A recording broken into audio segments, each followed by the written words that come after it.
Well, good morning and good afternoon and welcome, and thank you so much for joining us today. My name is Caleb Alexander, and I'm a professor of epidemiology and medicine at Johns Hopkins.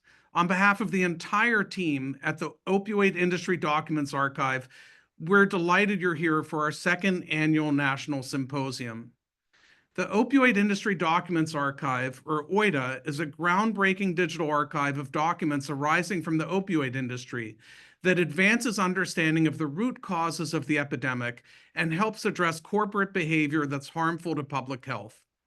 Winner of the Society of American Archivists Archival Innovator Award and co-created by the University of California, San Francisco and Johns Hopkins University, OIDA recently reached a 5 million document milestone, representing more than 26 million pages.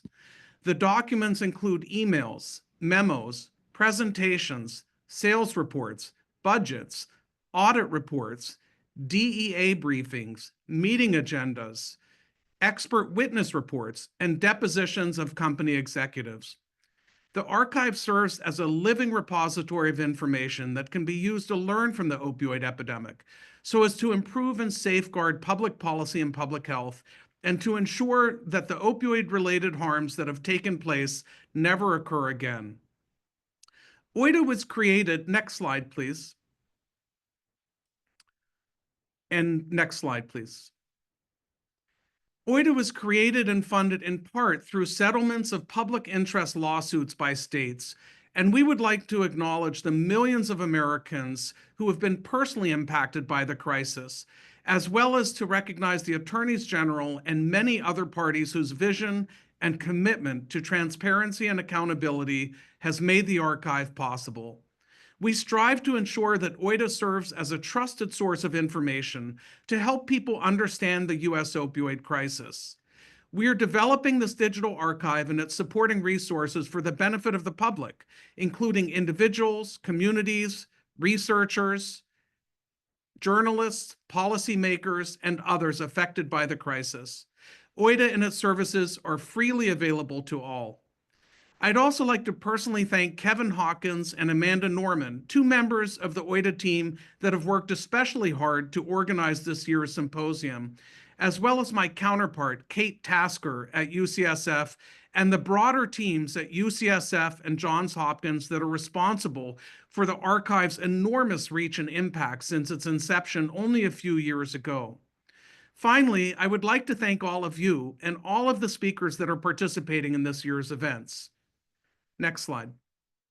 We recognize that 5 million documents, 26 million pages, is too many to ask for users like you to browse using free text searches alone. Because of this, we continue to create resources to help with further exploration, teaching, and mining of the archive. Some of these, like opioid research guides, provide footholds for further exploration by identifying storylines or narratives accompanied by illustrative documents that we believe are ripe for further exploration. Other resources, like our curriculum library, are intended to support educators working to integrate the opioid curriculum into high school, undergraduate, or graduate school curricula. Yet others, like the Opioid Image Collection, provide an entirely new gateway into the archive with carefully curated and annotated, often visually striking images linked to specific documents. We hope that you will find these tools useful for exploration, discovery, and analysis, and we invite you to let us know what you think. Next slide. OIDA is supported by a talented team of archivists, and we are shovel-ready to help you and to support you as you engage further with the collections. Although we are available at any time, we will also be holding office hours on Tuesday, May 20th as a follow-up to this event, where we will be available to field questions and to assist individuals with learning more about how to maximize the value and impact of this unique collection. Next slide. Today is the first day of our 3-day symposium. We will focus on the role of journalism and storytelling in the development of laws and policies designed to prevent further harms from the crisis, and the critical role of document disclosure as a means to improve public health. Our second day will be this Wednesday, focused on information science, and our third day will be this Thursday, focused on histories and stories of the opioid crisis. Please check out our website for more information on these future events. And we will post some information about this in the chat as well as means to further contact us should you be so interested. Next slide. As far as today's structure, we have first a keynote and question and answer session with our keynote speaker, who I will introduce in a minute. At 1 p.m. Eastern, we'll transition to our panel discussion, which will be ably led by Corey Davis and which will feature Rahul Gupta and Ashton Marra. I'll introduce Corey at 1 p.m. and let him take the reins from there. Now, next slide, on with the show. It's a true pleasure to introduce Scott Higham, who, as you may know, is a Pulitzer, Emmy, and Peabody award-winning journalist and author, nationally known for his investigative work for The Washington Post and 60 Minutes, as well as his long-form, nonfiction narrative storytelling. Scott was a lead reporter for the Washington Post team that developed the Opioid Files, a series that exposed the inner workings of the companies that fueled the crisis and is credited with forming the foundation for the largest civil action in American history. Included in this investigative series is reporting by Scott and his colleagues, Merrill Cornfield and Stephen Rich, on OIDA's Mallinckrodt documents when they were first released in 2022. Scott and colleagues also worked with Academy Award-winning director Alex Gibney to produce Crime of the Century, a two-part HBO investigation into the forces that fueled the epidemic, and he subsequently collaborated with Lenny Bernstein at The Washington Post and Bill Whitaker and producers Ira Rosen and Sam Hornblower at 60 Minutes for additional investigations into the opioid industry. The co-author of the critically acclaimed book, American Cartel, Inside the Battle to Bring Down the Opioid Industry, Scott's award-winning news investigations have extended far beyond opioids, ranging from the DC foster care system to abuses at the Abu Ghraib prison in Iraq to waste and fraud in homeland security contracting, and much, much more. Before his tenure at the Post, Scott reported for the Allentown Morning Call, my own hometown favorite, the Baltimore Sun, and the Miami Herald, covering local government, criminal courts, and investigative beats. In a previous life, he worked in an electronics factory on Long Island, wiring and soldering circuit boards for F-15 fighter jets. So Scott was kind enough to provide us with a keynote, and I hope we'll leave 10 to 15 minutes of question and answer time at the conclusion of his comments for discussion. If at any point in time you would like to suggest a question, please feel free to do so using the question and answer function in Zoom. And Scott, we welcome you again, and the floor is yours. Thank you, Caleb. Thanks for those kind words. Welcome, everybody. Thank you for joining this really important symposium that has, as Caleb mentioned, some really remarkable documents and insights to what was happening in the C-suites of corporate America while the opioid epidemic was raging.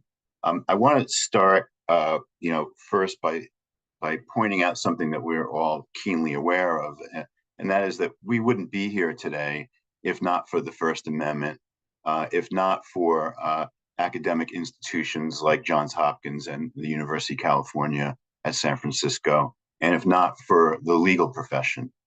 All those three pillars of our democracy are under fierce attack right now. And I want to thank Caleb and Amanda and everybody else at these universities for doing this work and for holding these corporations accountable and showing the public the importance of these three institutions and all the institutions that we rely on for our democracy. I also want to recognize my colleagues at the Washington Post and at the Gazette-Mail in West Virginia for all the really, really hard work and consequential work that they did unearthing a lot of these documents.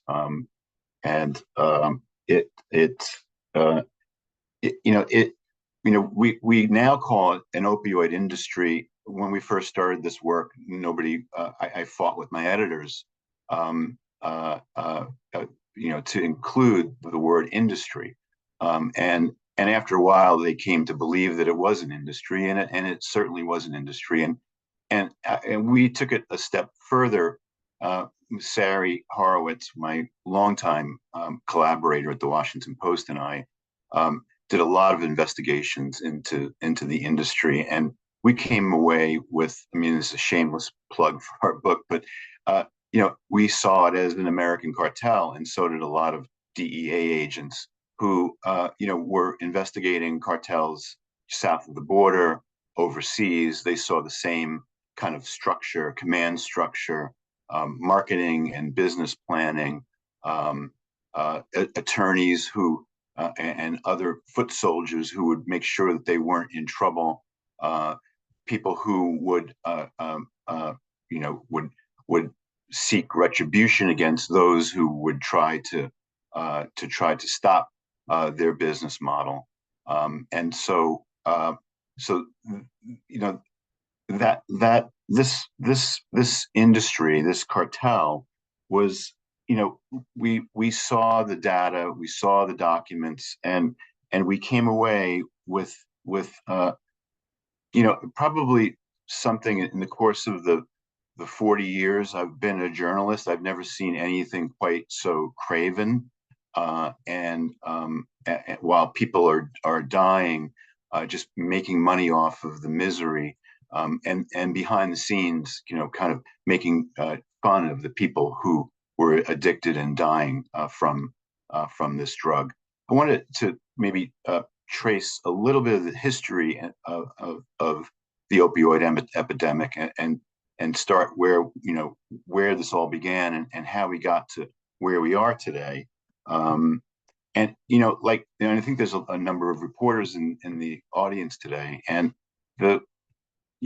like most great investigations, this began with one reporter on the ground asking a simple question, and that question was 10 years ago, was, why are so many people dying of opioid overdoses, particularly middle-aged people? It didn't seem to fit the narrative that most people think of when people are overdosing. It's a lot of people who are in poor neighborhoods, in cities, young people, but this was very different. It was people in suburbia and people in towns and counties where nobody had ever experienced this before. So it was a health reporter named Lenny Bernstein, and Lenny started on this path and began to investigate.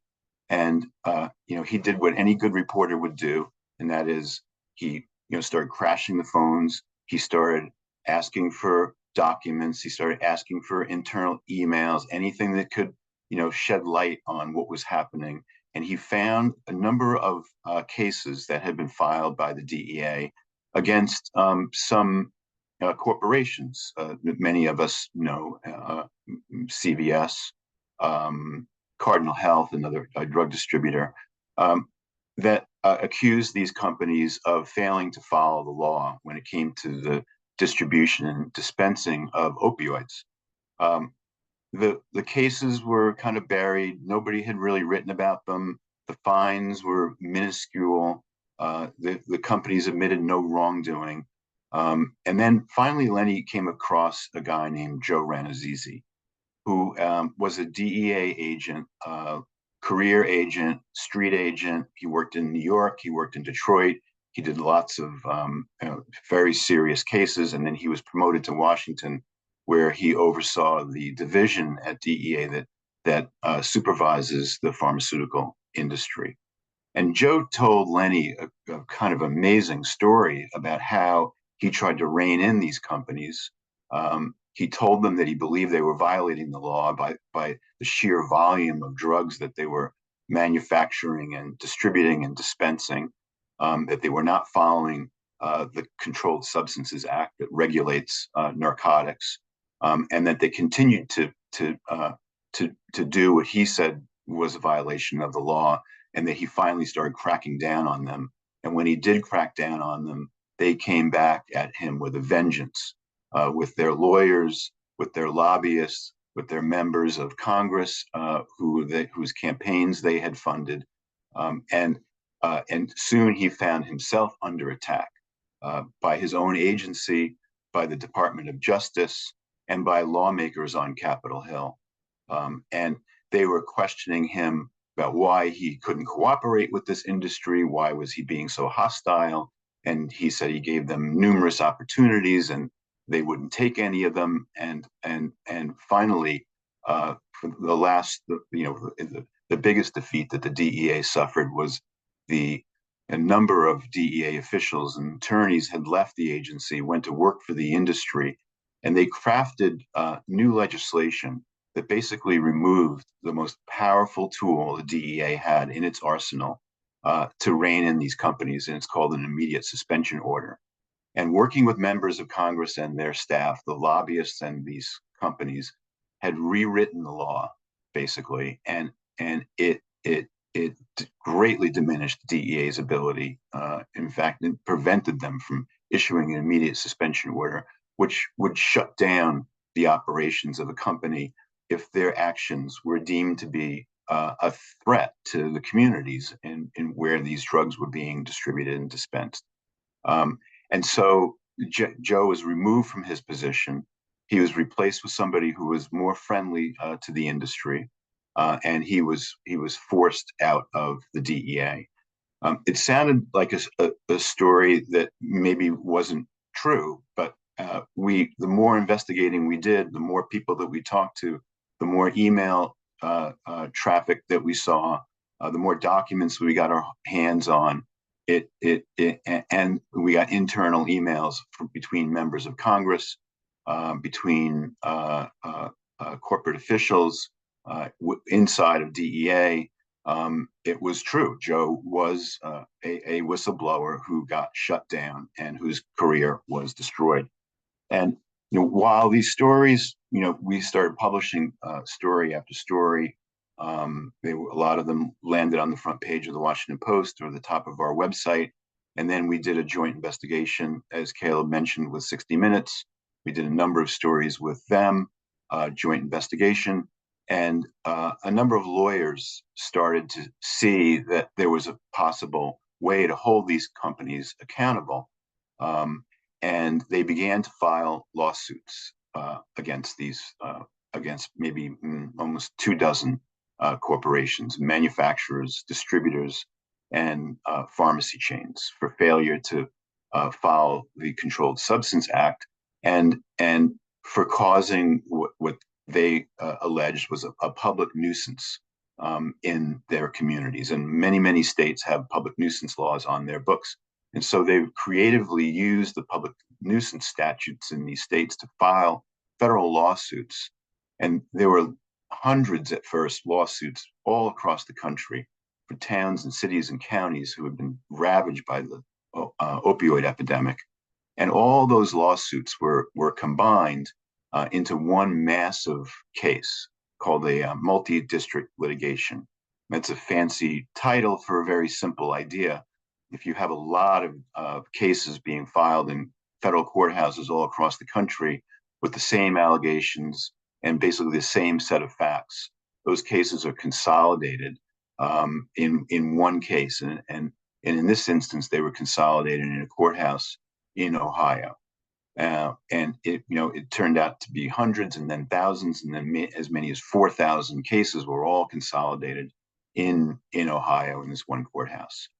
And the lawyers for the companies and the plaintiffs' lawyers began to exchange discovery material, documents, memos, emails, data on how many drugs were manufactured and dispensed, and that material was introduced as evidence, but under a protective order, so it was being kept secret from the public. And we, along with the Charleston Gazette-Mail in West Virginia, teamed up and we intervened in the case and we said, hey, this is a federal courthouse. These records are public. They've been introduced as evidence and we'd like to see them. The judge denied our motion and then we appealed and the appellate court in Ohio granted us access. And what we received, and you can see a lot of this material now in the archive, is we received tens of thousands of documents, internal corporate documents, emails, memos, audits. And then we also received all of the data kept by the DEA that traces the path of every single pain pill manufactured, distributed, and dispensed in America. And so we found that over 100 billion doses of hydrocodone and oxycodone had been distributed and manufactured. We saw that there were all these emails back and forth showing exactly what these companies knew and when they knew it. As many of you know, for a long time, these companies said, we have no idea what's happening. It's not our problem. It's the DEA's problem to track this. But these companies knew exactly what was happening because it was their data that they were giving to the DEA. So they knew exactly how many doses of drugs they were manufacturing, how many they were distributing, where they were distributing them to, and who was dispensing them down to the county level. We also saw some emails that were really, really shocking, and I want to share one with you. I'm going to read from our book just very briefly, just a couple of paragraphs.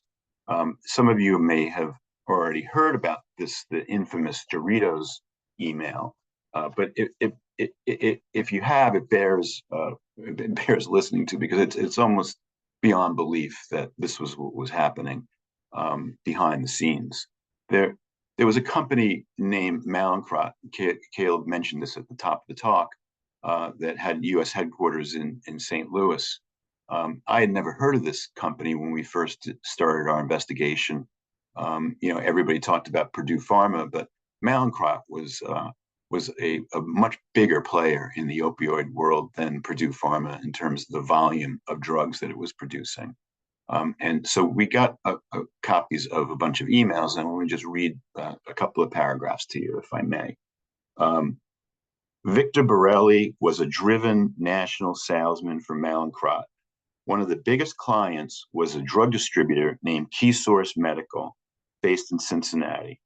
In May 2008, Borelli sent an email to Steve Cochran, the vice president of purchasing for KeySource, telling Cochran to order more pain pills, whether he needed them or not. Quote, if you're low, order more. If you're okay, order a little more. Capiche? Borelli then joked, quote, destroy this email. Is that really possible? Oh, well, end quote. In another email, Borelli told Cochran that 1,200 bottles of oxycodone 30 milligram tablets had just been shipped to KeySource. Quote, keep them coming, Cochran wrote back. Flying out of here. It's like people are addicted to these things or something. Oh, wait, people are. And Borelli wrote back, just like Doritos, keep eating, we'll make more. Now, that's just one of many, many emails that are now in the archives that just kind of make your hair stand up. When we first saw that, I couldn't believe that A, somebody would be so stupid to put that in writing, but B, that was the thinking that was going on inside of some of these companies. And that's not a one-off. I mean, there's a lot of emails like that where they were just made fun of people who were addicted and dying from overdoses. There was a lot of takeaways from the documents that we received, and also documents that were starting to pour into the archive. And one of the takeaways was that Purdue Pharma, gets a lot of attention, in my estimation, way too much attention. Yeah, it's true they started this. It's true that their marketing was very intense. It's true that OxyContin very early on was a highly addictive pill that a lot of people abused. But there were a lot of other players that flooded the zone. They saw how much money could be made. And very quickly, Purdue Pharma became kind of a bit player when it came to the volumes of drugs that were being manufactured and being distributed and then being dispensed. There were so many other players that were in the shadows and never really got the attention that they deserve, like Mallinckrodt, the company that I just mentioned, or Par Pharmaceutical, activists. There's so many companies that people have never heard of that produce way more drugs than Purdue Pharma could ever have dreamed of. And then there's the drug distributors who have all settled out of this case, Marra Bergen, Cardinal Health, companies that, again, most Americans have never heard of. And then there's the big pharmacy chains that most Americans have heard of, CVS, Walgreens, Walmart. All of them have settled out of this case, and none of them have admitted any wrongdoing.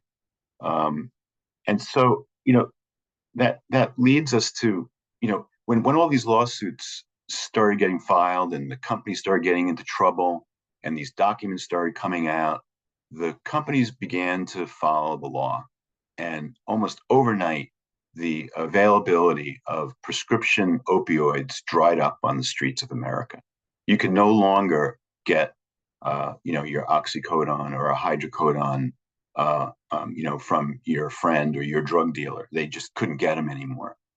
Everybody tightened up the supply, the manufacturing and distribution and dispensing of these drugs. And Mallinckrodt had the most popular pain pill on the street. It was called an M30. It was a blue pill. There was M on one side and 30 on the other. And it was a 30 milligram dose of oxycodone, basically heroin in a pill. And those dried up overnight. And at first, Chinese criminal gangs saw a market and they began to ship, packages of fentanyl, to your home through the dark web. You could buy it. But pretty soon the Mexican drug cartels, whatever you think of them, they are really crafty, really clever, ruthless, and really smart. And they realized that the market in the United States was their market, not the Chinese criminal gangs market. And they began to manufacture fentanyl south of the border. It's so easy to make. You can make it in your bedroom. You don't need like a super lab like you've seen on TV. You could just mix up a batch, and it's like highly profitable, super easy to make, really easy to smuggle, and so they began to manufacture tons and tons of fentanyl. And the most popular way of their manufacturing was that they would get these giant counterfeit pill presses, and they started stamping out Mallinckrodt's M30s, the blue pill with an M on one side and a 30 on the other, and they were just filled with fentanyl instead of oxycodone. And so that shows you how the U.S. pharmaceutical industry just set the table for the cartels. And I've been down on the border several times for the Washington Post and also for 60 Minutes. And you go into some of these vaults down there where they keep all the drugs that are being seized, and they are just garbage bags full of these fake M30 pills. It tells you everything you need to know about the marketing. And I just wanted to, before we open up for questions, I really, I think it's much more fun to have a conversation about this. So I don't want to talk too long. It'd be much more interesting to hear from you guys and to answer your questions and to get a conversation going. But there's been a lot of misinformation about fentanyl. And I just wanted to kind of point out a couple of things. Most of the fentanyl that's coming into the United States is coming from Mexico, not China. It is coming through the southern border, not the northern border, and not from Canada, but the majority of the fentanyl that's being seized at the southern border. And it's coming directly through ports of entry, official ports of entry. It's not coming, through the desert or where the wall is or where the wall should be. It's coming directly through ports of entry, like in San Diego. San Diego port of entry sees about 60,000 vehicles come into the United States every day. And if you've ever been down there, you see the challenges that the Customs and Border Patrol agents have when you have all these vehicles coming through. They only have the staff and the time to inspect about 8% of those vehicles. They only have like a minute or two to talk to the people in the car, to assess whether they should go to a second inspection. And then the other thing is that a lot of people believe that the fentanyl is being smuggled into the United States by cartel members, and that's simply not true. 2/3 of the people who are arrested for smuggling fentanyl into the United States are U.S. citizens. Uh, the cartels are really smart about this. They know that they go onto the streets of San Diego or LA, they can recruit people, U.S. citizens, offer them several $1,000s to come down to Mexico with their U.S. registered car, uh, load some fentanyl into that car, and then send it through the port of entry back into San Diego.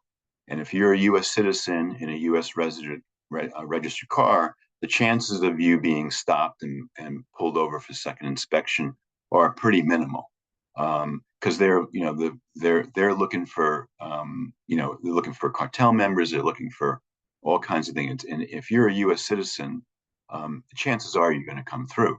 But 2/3 of the people who were arrested are U.S. citizens, which I didn't know that when I went down there. You know, they're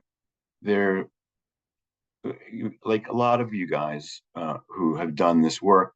You have talked to lots and lots of families, and we've traveled across the country to lots of towns, West Virginia and Ohio, Pennsylvania, Tennessee, etc.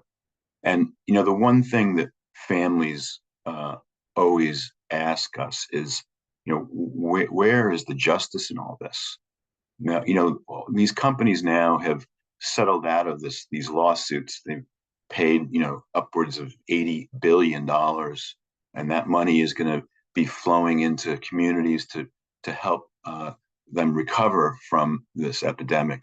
But to date, not one executive of any Fortune 500 company has been charged with a crime or convicted or sent to prison. There's like 40,000 people sitting in jail right now on, marijuana charges, and not one executive from a Fortune 500 company charged with a crime. And a lot of the families that we've talked to, say that that's the biggest crime of all, that there's been no accountability whatsoever. And it doesn't look like there's going to be any accountability. But if not for these kinds of documents and the people who are working so hard to collect them and catalog them and analyze them and make them available to the public, the hope is that maybe something like this will not happen again. So I'm going to stop there, and I'm hoping that we can have a conversation and talk a little bit before the next panel begins. So thank you very much. I really appreciate it. Scott, that was outstanding. Thank you so much. And I mean, really compelling comments, and also generous of you to leave 20 or 25 minutes for us to have a discussion. I have a bunch of questions. I know some of the other panelists may have questions, but I also I'm sure that many of our participants have questions. So if you're a participant and joining us today, please, whether anonymously or not, there's a question and answer function, and as I'm asking Scott a first or second question, please share your thoughts, your reactions, your questions. You have this unique opportunity to ask, really a sterling investigative journalist who has followed this closely for many, many years, whatever you want. So the table is open, and please feel free to post your questions. I want to ask first about the power of stories. I know that you mentioned talking with people that have been personally impacted, and I certainly know from my own experience that there are one or two individuals that I've met with that are family members of people who have succumbed from overdoses, whose stories I carry with me. I sort of get chills just thinking about my conversations with them, and it helps to ground me in what's really important. And I just wondered if there was a story in all of your reporting, if there was a story that that caught your attention more so than others, or an example of a story that sort of brings it all home to you and really has helped to fuel and motivate your desire to do the reporting that you've done? Yeah, that's a great question, Caleb. There's so many. I hesitate because I don't want one family to think that their story was less compelling than the other. We just did a piece for 60 Minutes not too long ago, and there was a family there whose kid was home from college for Thanksgiving, and he went out partying with his friends, and he took what he thought was, I think he thought it was an Adderall or something, and it was filled with fentanyl, and he overdosed. And this kid, he was 20 years old. He had his whole life ahead of him. He was on the football team, etc. He was really going places, and this family was just absolutely devastated.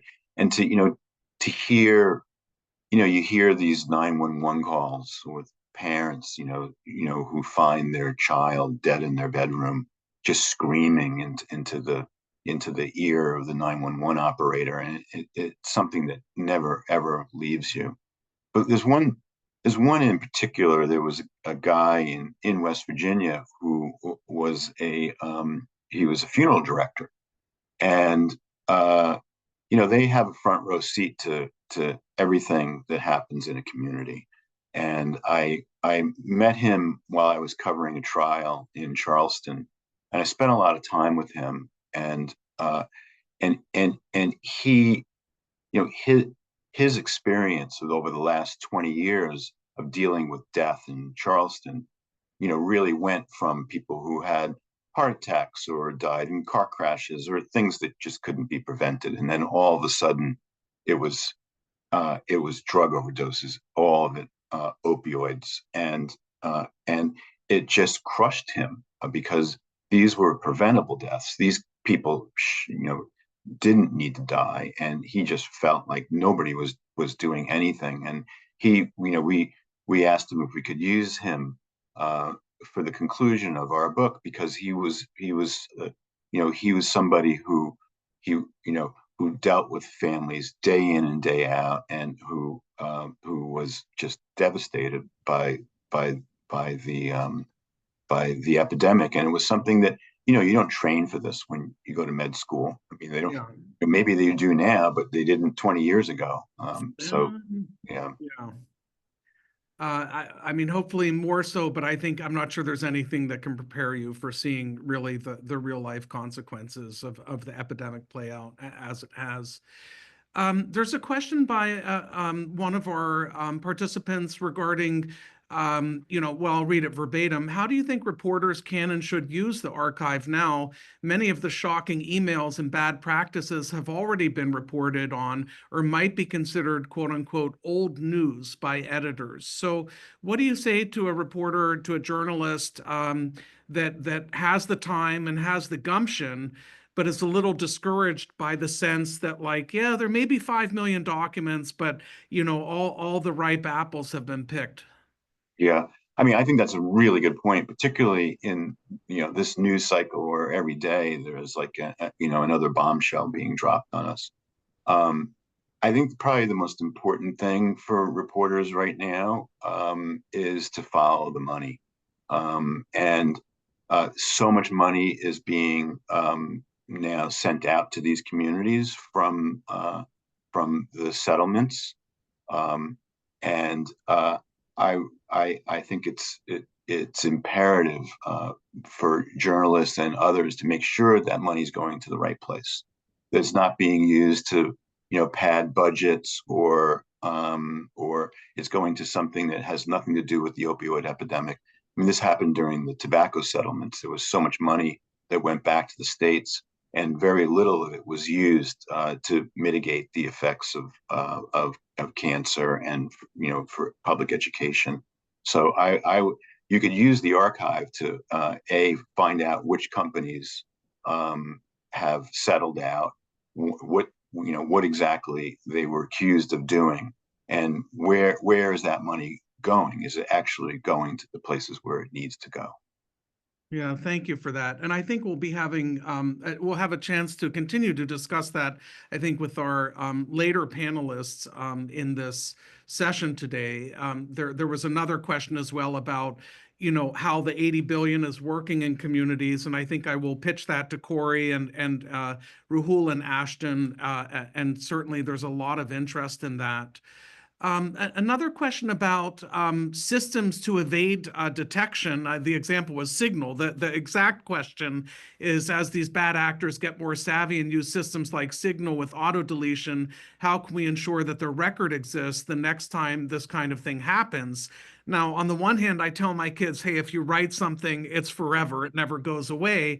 But on the other hand, this this participant it raises a fair point about ways that within corporations where people may try to evade detection. And even you said it was horrible that this person was thinking the Doritos thing, but it's also dumb that they wrote it. And so what say you to, do we live in a new era now? Or are we unlikely to ever see, are we increasingly unlikely to see the corporate shenanigans and misdeeds because of, advances in technology that make it harder to do legal discovery and to shine the bright light of day on these sorts of practices? Yeah, it's definitely going to make it harder. I don't. It's not going to be easier, that's for sure. And I think when all these emails started coming out, there was somebody at CVS who, somebody was putting something in writing, and the lawyer at CVS said, "Could you stop putting this stuff in writing?" And that was then. And so now, with Signal and WhatsApp and all these other platforms where they're encrypted and things disappear, it's definitely going to make it harder. I mean, I think if I was a lawmaker, I would try to get the law changed, at least for government emails, that nothing be that Signal never be used, for routine communications. But I don't see that happening anytime soon. So it's it's definitely a challenge, and it's going to work in the favor of people who want to keep their secret. Okay. There's a question from Charlotte Bismuth about overseas, and I guess I might broaden it a little. The exact question is, do you have occasions to talk to journalists from other continents where the industry has been applying the same playbook? Do reporters have channels internationally to share data sources and insights? And I guess I would just widen it slightly and say, and is there anything else you want to say about sort of what's going on overseas vis-a-vis the opioid epidemic in the US? But the precise question was about sharing and knowledge generation among journalists. Yeah, I mean, that's a tough one. I don't really know. I mean, I've heard that some of these companies are now starting to peddle opioids overseas, but this has been kind of a unique American phenomenon. A lot of countries don't have until maybe recently had an opioid problem, but I have heard that there are companies who are moving into some of these places. How you would track that, I'm not really sure. There are lots of foreign news organizations that if I were trying to track that down, I would contact them. The Guardian, BBC. There's other news organizations that do this kind of work. There's the organized crime reporting outfit in Eastern Europe. I did hear that there's been a lot of drug trafficking that's going through places like Australia and New Zealand. Fentanyl, a lot of it's mostly though the fentanyl precursor chemicals that are traveling around the globe, all coming into Mexico, and where then the precursors are being turned into fentanyl powder and pills. But I think there's a great story for somebody to figure out, like the global network. And you start like Lenny did. You just start at the bottom, and you just work your way up the ladder, and just keep asking questions and who else I should talk to, and you go from one person to the next. But I do believe there's a global network, and the DHS. I mean, it's hard to know what's happening inside some of these agencies anymore. But DHS, before this last election, they were doing a lot of this global investigative work, and they had agents all over the world. And the DEA also has agents all over the world. So I think there are ways to get into that world and kind of start wiring it and figuring it out. Okay. A question about the lengths that you and your colleagues had to go through to get these materials. I mean, I think that was probably, I mean, I just imagine it was an enormous effort, whether or not you had the weight of the Washington Post or other organizations behind you, or the Charlotte Gazette and the like. And so there's a query whether you think it's possible that there are regulatory changes that can make this kind of industry information more accessible to the public going forward, without requiring the blood, sweat, and tears that you had to go through in order to gain access to these materials. Yikes. I mean, I think in this current environment, no. I don't foresee this administration doing anything that is going to put more regulations on businesses when they're just getting rid of regulations. So I think it's, you still have to use the court system and rely on the court system, which it seems it's still working.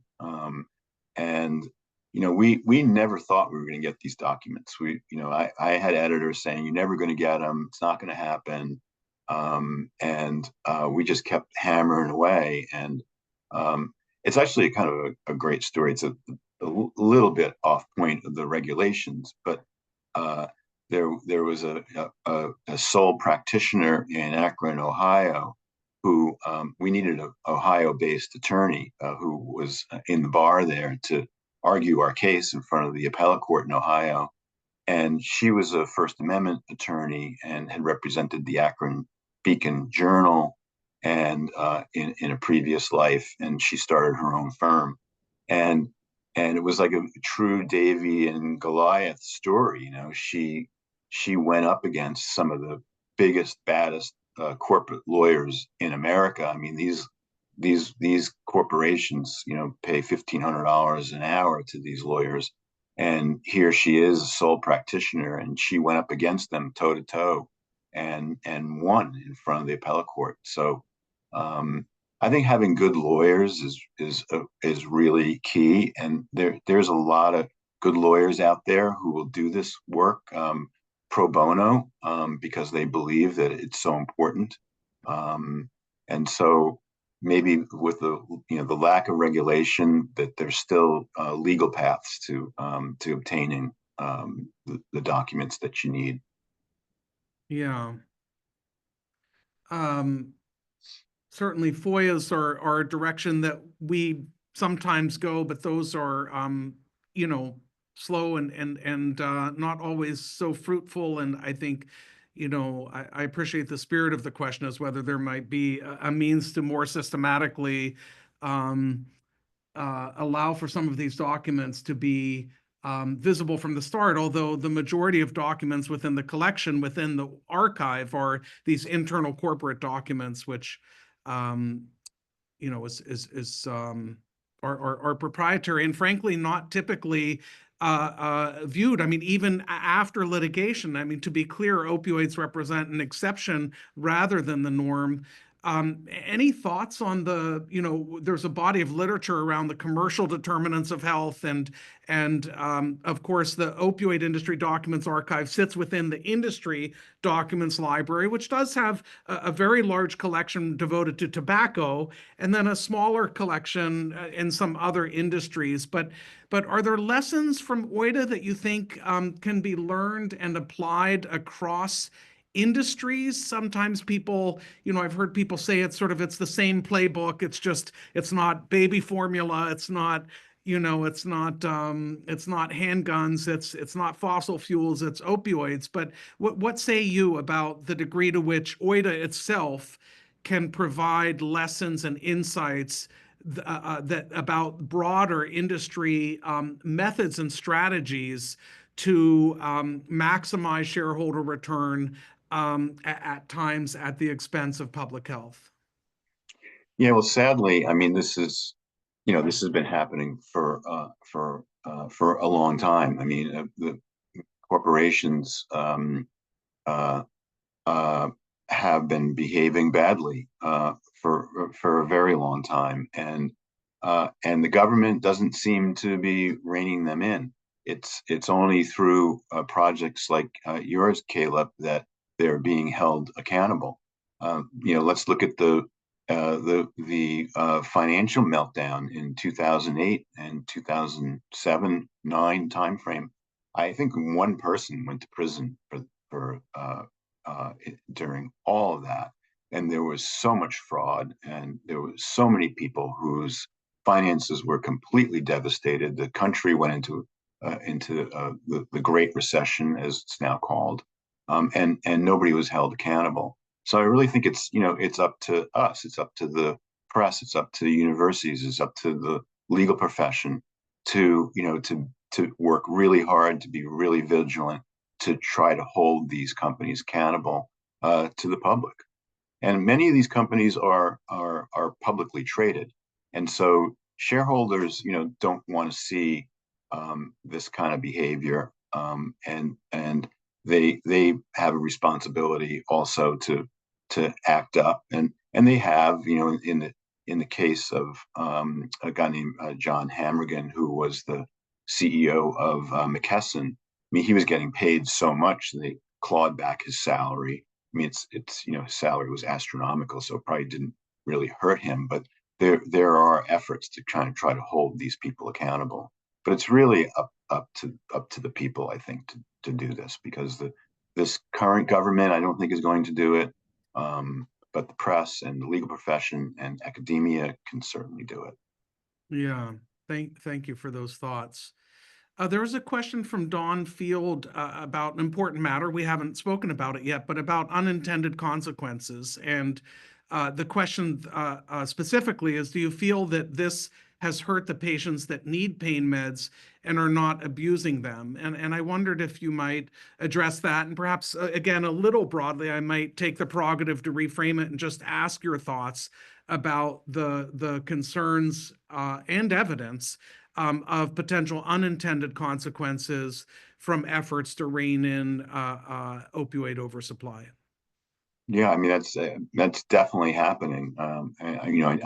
I know people who are suffering from real pain and have a very difficult time getting a doctor to write a prescription because the doctors are terrified of going to prison. The pharmacies now are over vigilant when it comes to somebody coming in with a prescription for opioids and asking them lots of questions, so many questions that and not filling those prescriptions. So that the pendulum has gone, has really swung wildly from when it was like the Wild West and you can get these pills anywhere to now it's really, really difficult.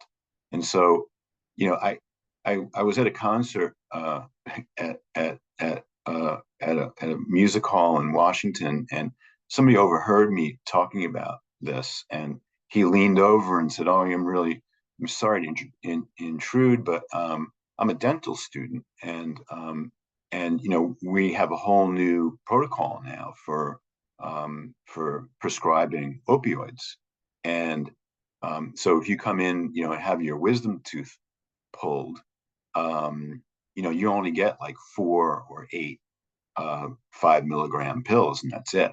And you're not going to get addicted if you only have 5 or 8 pills. And so, I mean, that seems to be smart. But there are people who have rheumatoid arthritis or very serious conditions, and they have a really hard time getting the medication that they need. So yeah, there has been an unintended consequence, I think, for a lot of people. Hopefully, that's starting to moderate a little bit. Um, um, but yeah, it was a real problem. Thank you for that. I guess, we just have a few minutes left, and I was going to ask you about the FDA. I guess if you have a brief thought about that. I mean, the question was about, your comments and reporting is focused, I think, primarily on industry, but the FDA has also played a role in the epidemic. And I'm not sure how closely you followed or reported on the FDA's role, but I wondered if you had any thoughts regarding this, either where regulation has gone off the rails or what we can learn from this. My last question, so I'm giving you a twofer in 3 minutes or less. And the last question is just about what gives you hope looking forward. I mean, there's been so much tragedy and so much heartache and despair, and I wondered if you might leave us with something that gives you hope as you look forward. So briefly FDA, and then sort of a wrap up for you about looking forward. So the FDA, I did not do a lot of investigations into that agency, but they played a serious role in they're probably their biggest mistake, or maybe it wasn't even a mistake, because there's some allegations that there was some collusion that was going on. But hydrocodone, which is almost the same drug as oxycodone, all these drugs are the same molecular structure, derived from the poppy plant. So heroin, oxycodone, hydrocodone, fentanyl, they're all the same thing, just different doses. And so hydrocodone for many, many years was a Schedule 3 drug on the DEA schedule of drugs, which meant that you can get refills of hydrocodone. You didn't have to go see a doctor every time you wanted to get a prescription, and they were highly abused. Oxycodone was a Schedule 2 drug, and that means that for every script of oxycodone, you had to go to the doctor and be seen, and there were no refills of that drug, which is why hydrocodone was so wildly abused in the early days of the epidemic. And people had lobbied, including the DEA, for years that the FDA change the way they viewed Scheduling. hydrocodone. Yeah. Yeah, because the DEA wanted to schedule it Right. as oxycodone, and there were allegations that one of the members of the FDA, her husband, had a hedge fund, and one of the largest manufacturers of generic hydrocodone was in this guy's hedge fund. So there were a lot of problems at FDA. But let's see, hope. Well, I get, now there's attention being put on fentanyl in a somewhat serious way. I mean, like we mentioned before, there's a lot of misinformation about fentanyl, but there are some efforts that could bear fruit. I mean, now the CIA is involved south of the border. There's close coordination between the DEA and counterparts, or at least they're trying to cooperate. That cooperation had really fallen apart, and the Mexican government was not speaking to the U.S. government really, and that seems to be changing a little bit.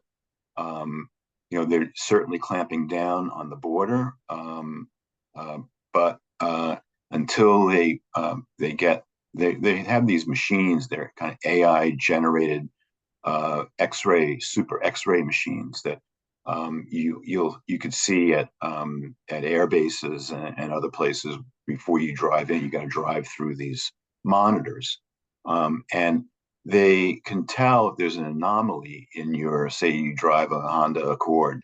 They'll have a schematic of the Honda Accord loaded, and when it comes in, if there's an anomaly in the chassis or in the engine block or someplace, it will flag that car. And these things were supposed to be installed years ago, and they still haven't been installed. So maybe they'll speed that up. A lot more money is being spent on the border. So it's not just on personnel, but technology is really important. And then, there's been some talk about a public education campaign, which I think is, Dr. Gupta can talk about this, because that was really a very important issue for him when he was drug czar. as long as there's demand, there's going to be a supply. The cartels will figure out a way to get that drug into America. They Yeah. fly it in drones, they're digging tunnels, they're doing all kinds of things to evade detection. So until you stop the demand, the supply is going to keep coming. And Dr. Gupta and other people in the public health space will say that you need like a Marshall Plan when it comes to public education, not just say no or one pill can kill. These things do not resonate with young people, and a lot of public health people and DEA people, they believe you should get into like middle schools to talk to these kids, not wait until they're in high school. It's too late. So there is some hope, and the numbers are also coming down. The number of deaths, and that's I think largely due to Narcan. Narcan's in schools and libraries and police cars, in fire trucks. Kids carried around. My son, who's 26 years old, carries Narcan in his car because they go to a lot of clubs. All the clubs have them, and Right. in case and he's been trained on how to use it. And so that I think has turned the tide a little bit on overdose deaths. And so it's just shocking to me. And I just saw the other day that there's a proposal and a cut funding for Narcan, which is just kind of mind-boggling. And maybe Dr. Gupta or somebody can talk about that because I don't have the details. But Yeah, we'll be hearing from him in just a minute. So yeah. that's But great. Well, Scott, thanks, thank you Gabe. so much. Of We are course. so grateful to have you join us and kick off our second annual symposium. So thank you again. We really appreciate your taking time out of your busy schedule to share your thoughts with us. Thanks, Caleb. Thanks for having me. It's great to see you all. And if you have any other questions, you guys can email me. But Thank you thanks. so much. At this Okay. point, we'll transition. And Amanda, if you could just bring up the slide again that shows our panelists. So we'll be transitioning now, and I'm going to pass the baton to Corey Davis. It's my distinct pleasure to hand things over to Corey, who we're fortunate to have join us to moderate today's discussion, and as well introduce our two discussants. Corey is an accomplished health law expert who, in addition to his legal training, holds an MPH from the University of North Carolina at Chapel Hill. He currently works with a Network for Public Health Law, where he directs the Harm Reduction Legal Project, leading the team's efforts to produce actionable information on legal and policy issues affecting the health of people who use drugs. He has 2 decades of experience working in public health law, ranging from serving as the legal clinic director for Prevention Point Philadelphia, a nationally renowned harm reduction program, to serving as senior attorney at the National Health Law Program, where he managed the public health portfolio with an emphasis on access to evidence-based and equity-focused prevention and treatment for people who use drugs and other underserved individuals. In addition to his advocacy and public service, he has a truly remarkable track record of scholarship, one that many assistant and associate professors at Johns Hopkins would salivate over, with more than 100 peer-reviewed publications to his name and an H index of 46, for those of you that know what that means. These papers have generated fundamental new knowledge about critical dimensions of law and public health, especially as it pertains to the opioid epidemic, ranging from naloxone expansion to laws and politics of safer injection facilities in the United States. I asked Corey for a fun fact or two, and he said that he had worked in a diaper plant in the past, but he wasn't sure if that was fun, and that he was an avid motorcyclist and volunteer EMT. He also is an Eagle Scout and an amateur radio operator. So with that, Corey, I will pass it to you. And thank you so much for joining us, as well as facilitating the discussion with our 2 invited guests. Great. Thanks so much, Scott.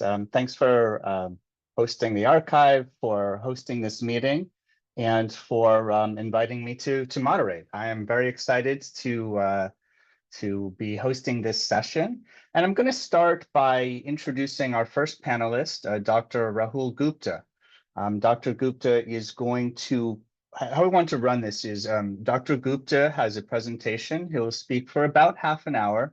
And then I want to transition directly into our second panelist speaker, Ashton Marra, and then we'll have about half an hour, give or take, for Q&A for the two panelists that I'll moderate, but the questions, for that are for them. So as you're listening to the presentations, please put any questions you have in the Q&A, and then we'll direct them to the presenters in that last half-hour session. So I'm going to briefly introduce Dr. Gupta. I mean, he is an extraordinary individual with the very long track record of public service and in the public health field, in the clinical medical field, in the field of public service. But just briefly, Dr. Gupta is now president of GATC Health, which is a technology company that is accelerating the future of precision medicine and leveraging artificial intelligence to transform drug discovery. But perhaps more relevant to this meeting, from 2021 to 2025, he served as director of the White House Office of National Drug Control Policy, what is informally referred to as the drug czar, and he was the first physician to serve in that capacity. That position reports directly to the President of the United States, oversees a $44 billion budget across 19 federal agencies. So really an extraordinarily important position, and one that I'm sure gave Dr. Gupta a lot of knowledge about this topic and really everything else about the crisis of opioid-related harm. Now, just briefly, I mean, Dr. Gupta has also served as a local public health official. He was the Commissioner of Health in West Virginia. He was the state's chief health officer. He has, like I said, been a practicing clinician. He has been on the faculty of several universities. He served as health officer and senior vice president at the March of Dimes, among numerous other positions. So with that really insufficient introduction, I'm going to turn it over to Dr. Gupta. Thank you for being here today. Thank you, Corey. Good morning, good afternoon to everyone across the nation. And I really enjoyed the last panel. Really appreciate your kind introduction as well. What I'm going to do in the next 30 minutes, perhaps go over through slides, some conversation. And hopefully that will sort of stir more discussions as we move forward. So let me start these slides. And what I intend to do today and accomplish for us as a group is to address three large objectives. First is the role of document disclosure in addressing the opioid epidemic. I think we've heard quite a bit, very well, about how Scott highlighted the importance of it, the difficulty in getting those, the unprecedented nature of it, but also a little bit more from a practitioner's perspective of what actually helps us when you are testifying or you're using this as a policy mechanism. Understanding the current state of the opioid epidemic, I think as Scott in the last conversation happened around where we are today and where we need to go, I think a little bit of that, as well as how do we do this moving forward as a nation. Clearly, as has been plenty discussed, these documents have had a major role. I mean, look, I worked literally on an everyday basis with the Charleston Gazette in my role as the health commissioner from 2015 to 2018. And prior to that, as a local health commissioner with the excellent, amazing journalists like Eric Ayer and others, to have, when you see the highlights, drug firms poured 780 million painkillers. I mean, literally, we've spent hours and hours sitting in my office discussing these issues and providing the data on a monthly level and all of that to our local reporters, to the state reporters, to help promote this work. And then on the other side, when you see the big pharma executives calling pillbillies in emails and some of the examples that Scott highlighted, I can also tell you how they kind of float along as a expert and hybrid witness sitting within feet to the federal judge that was basically up to him to make the final decision, because this was not a jury trial in West Virginia. Um, and, and I will say it didn't matter. Bottom line, what may infuriate the public, the media, the families who suffer, oftentimes has no impact on the judiciary, and unfortunately, that's the case. But that's what I saw firsthand. But these documents have been critical, they have been important, and they have been precedent-setting.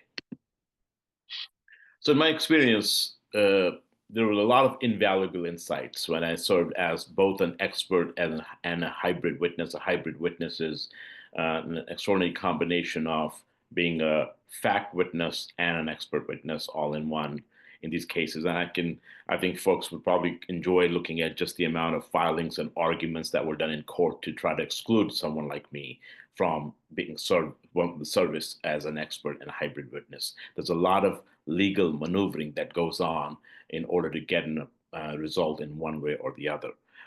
And some of that work is going to be much revealing. I think it also helps us inform a lot of the state and local abatement plans. I mean, having written those for states like Oklahoma, amendment communities in Texas and West Virginia and others, I can tell you that some of these actions help inform the abatement plans, but also how, as was mentioned, we don't give this money away. And when we talk about follow the money, it's also, we have to realize that these come at the cost of the lives that have been and are being lost. So this is, I like to consider blood money. And we want to make sure that we hold ourselves accountable and transparent when utilization of this money comes moving forward. And then these documents also help the nation address very important challenges and very important learning lessons as we move forward. And I hope sincerely that this creates a framework for our future of how do we address large public health crises that go through litigation. How do we get those and others, for example, of the cases that happen in terms of economic disasters, other public health crises? How do we get those documents as a way to train our next generation of public health, business, and other leaders, as opposed to what we've done in the past? So let me get to the bottom line here. The current state of the epidemic, or as some people like to call it, crisis, that does not matter to me, was recently, published. This is from the Reuters report as late as last week, or actually last month in April.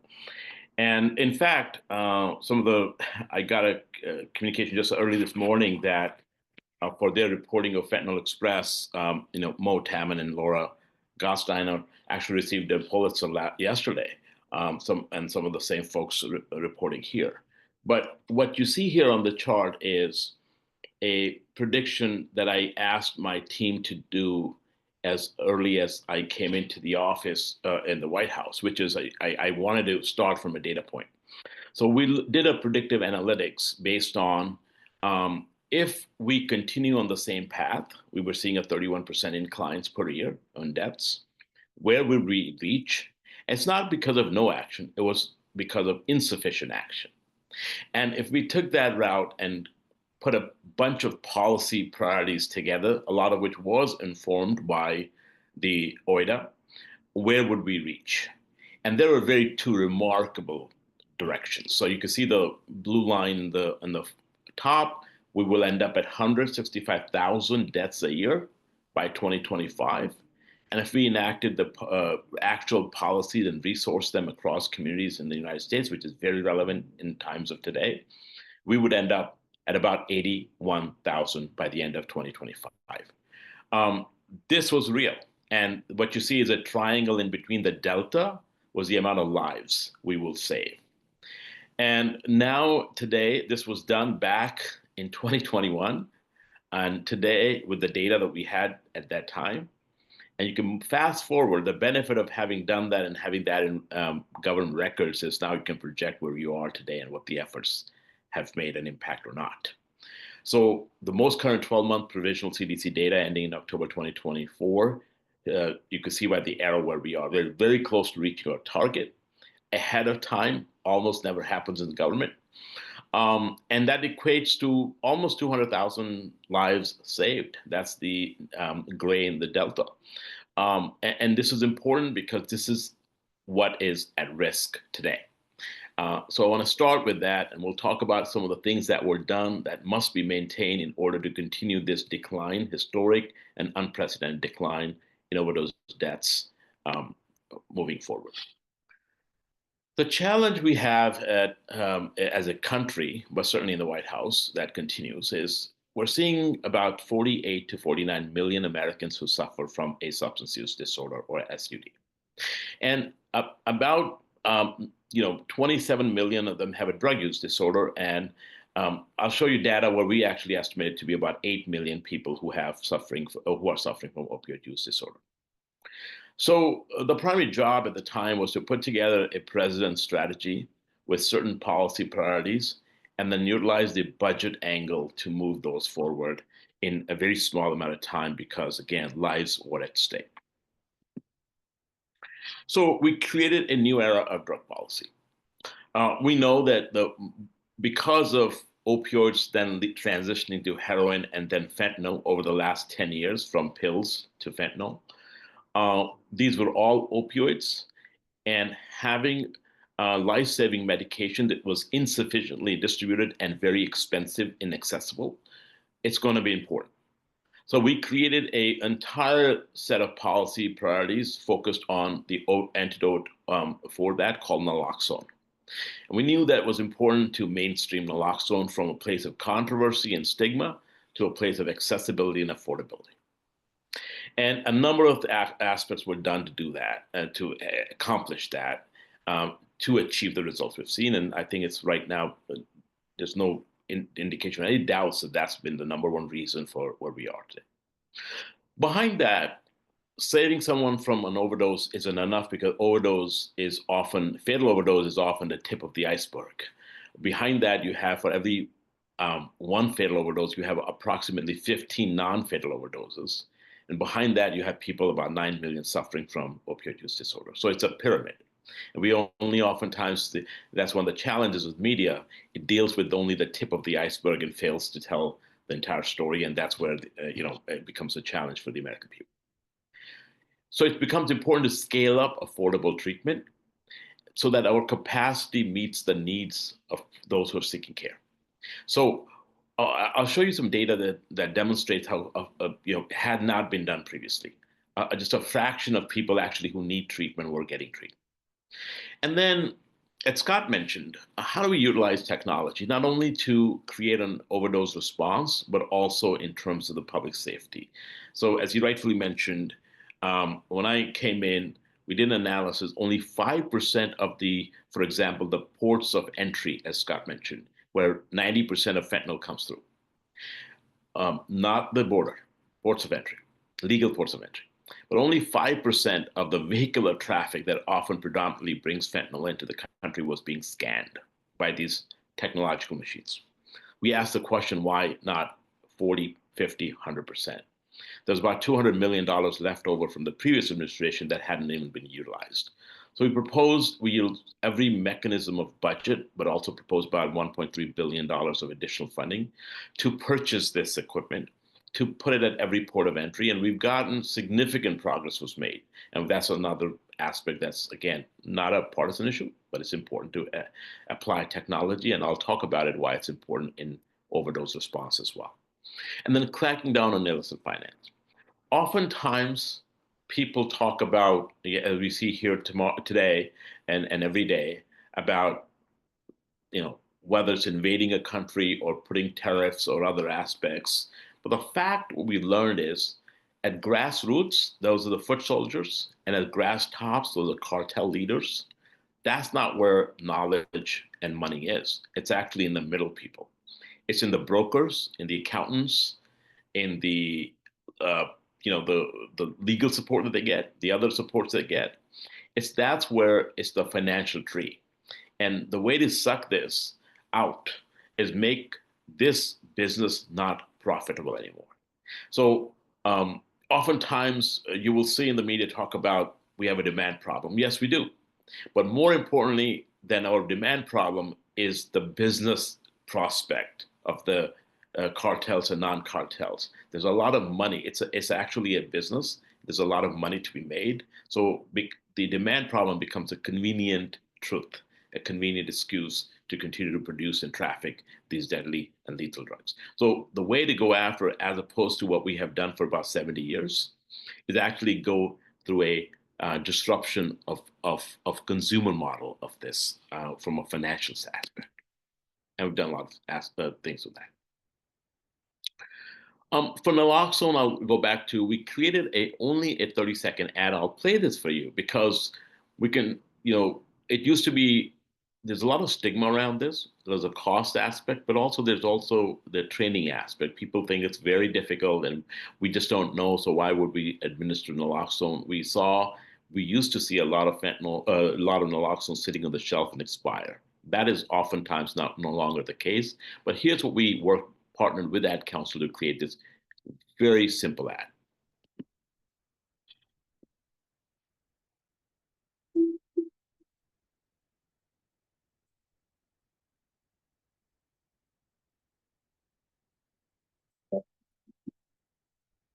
Is there audio we should be hearing? Yes. Can you not? When you share it, you have to select share audio as well. You might want to reshare the video from the start.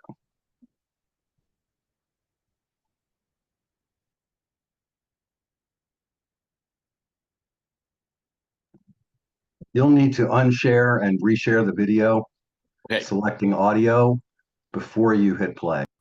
Okay. So in the interest of time, if it's okay, I mean, a lot of this was, unsaid. There's not a lot of audio. It's actually just music. So I hope you all got to see it. We'll happily share this further with you. So the audio is just the music. I'll just move on in the interest of time. But again, this is what I'm trying to exemplify is just a concept of it's not very complicated to have this as terms of naloxone video, training video. So the other challenge we had in addition to training was the accessibility and cost. At the time, it was often cost $120 for two-dose pack. And it was not available sometimes without a prescription or at least a community prescription. So we made that available over the counter through working with the FDA. And as you can see on the slide here, now the price has gone down to about $24 for a two-dose pack. That's a remarkable fall in price.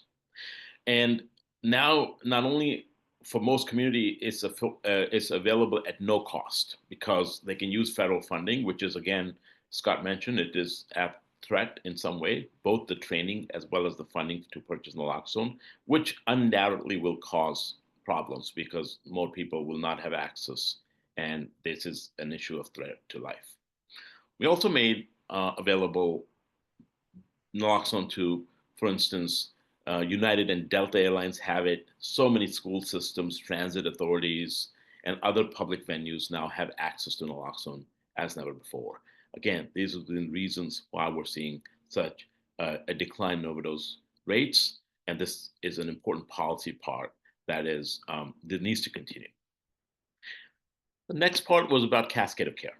And, it is not sufficient to just treat people when they're dying, but also actually look at if you're a physician or a provider, for example, and you're seeing, let's say, a panel of 1,500 people, and it doesn't matter if you're an orthopedician, ophthalmologist, or a primary care physician, or a nurse practitioner or PA, and you don't think you have persons suffering from addiction, well, think again. You probably do not know your patients enough, that means.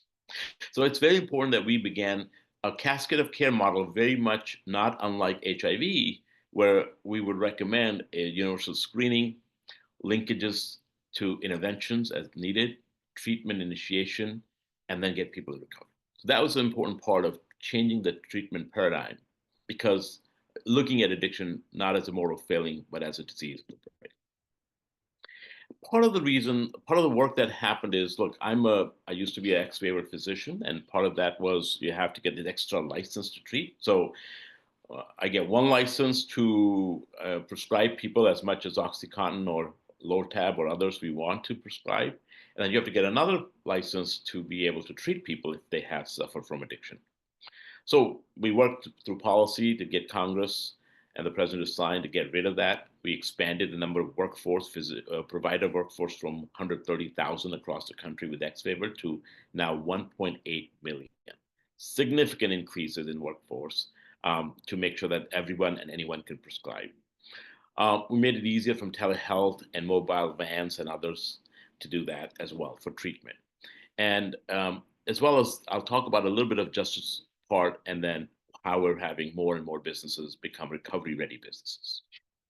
In the justice side of this, look, today, any given day, there's about 2 million Americans that are in custody any given day. And 66% or 2/3 of them are in because some relationship to having an SUD. What do? Often we don't treat them. So what happens? Within a few days of being released, because 90% or more people will ultimately be re-enter community, they overdose and die. When we did analysis internally, about 25% of people who are dying from overdoses belong to this category. So we enacted a number of sort of reforms in terms of the justice system that include not only deflection laws, which are actually diversion. So if someone has a mental health or addiction problem, they're caught stealing food. Well, maybe the right thing is to not put them in prison, but actually give them food and then get them housing and then help their addiction or mental health issue. Similarly, drug courts, one of the things we did was also start a Medicaid waiver program to provide treatment. States can provide treatment 90 days before reentry. About 28 states have applied, over a dozen have been approved already for this. So federal government bears the cost, most of it, in turning back up Medicaid 90 days before reentry. Reason for this is the most important part is not only treating the person for addiction, allowing them to be successful when they re-enter as opposed to overdose and have poor consequences, but also a transfer of care. That warm handoff is critical, and you need insurance for that. That often gets lost, even if there are isolated in-treatment programs within jails and prisons. And then, of course, equity has been a very critical aspect of that, and we work on. So when we looked at the data problem, we saw, as you can see in this slide, a fraction at the top of people who are receiving treatment, less than 750,000, compared with the 7.9 million people who have OUD in this country. So it's a big treatment gap. We can argue which way it should be, but the fact we have to confront is we've got a big treatment gap, big screening gap across our country. As I mentioned to you, 15 people suffer from non-fatal overdose for every person that dies. I tried initially very hard to go to our HHS partners and CDC and others to create a system where we can capture everyone from an overdose, not only fatal, but also non-fatal, because we can no longer in the 21st century afford to wait 6 months for autopsy report to come back and then publish it afterwards. That's just not something that helps people survive. So didn't have a lot of success. So we went to Department of Transportation, believe it or not. That's where all of your 911 data is kept because of the motor vehicle crashes history in our country. And they were very willing to work with us. So today you can go online and have a real-time availability of data for research purposes, for policy changes at local and state levels, as well as federal levels, on who is getting overdose, what's the transportation like, who's getting treated or not treated. All of this data is available in real time because this one policy change, which helps get more people, treat every overdose as a cry for help and get more people into treatment early as possible. And then the next comes, the tide has been turned. This is an older slide that shows obviously the turn happening, epidemiological curve shifting.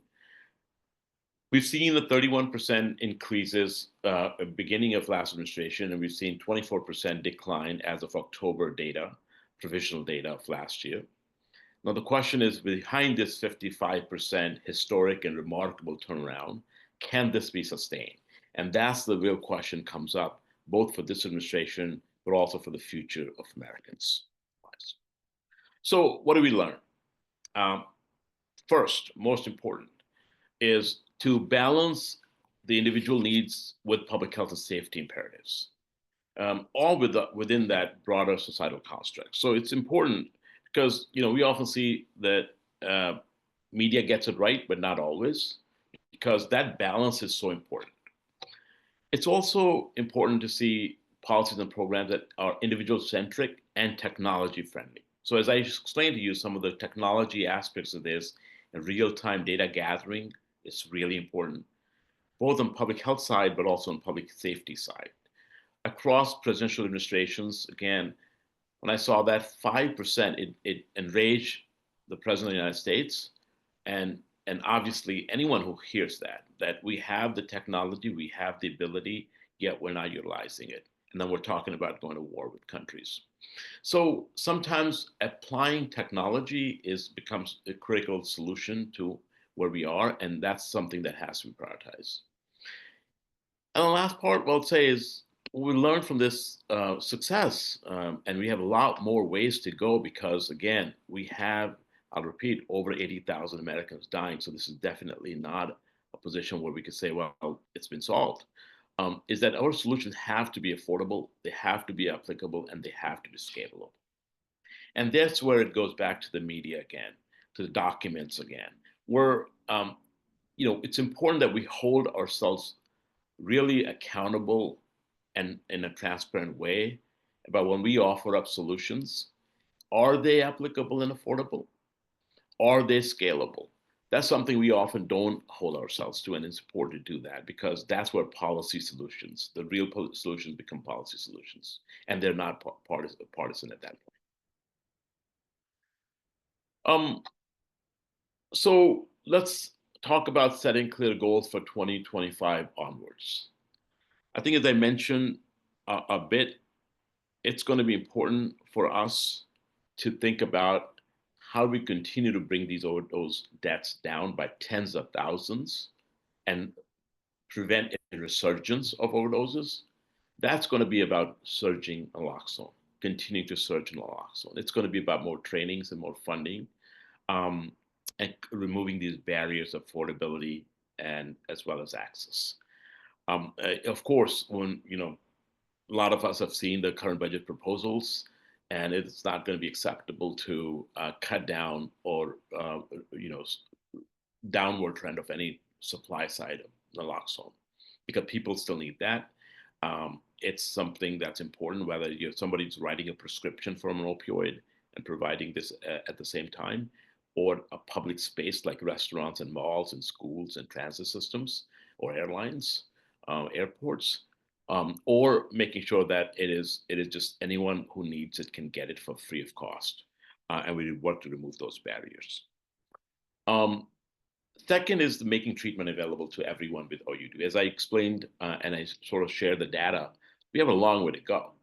We went from about 4% people getting treatment that needed to about 25%. So there's a big progress that has been made. There's a lot more room to go, but it's going to require to have treatment behind the walls available. It's going to require increased access and training for providers to feel comfortable with the 3 FDA-approved drugs.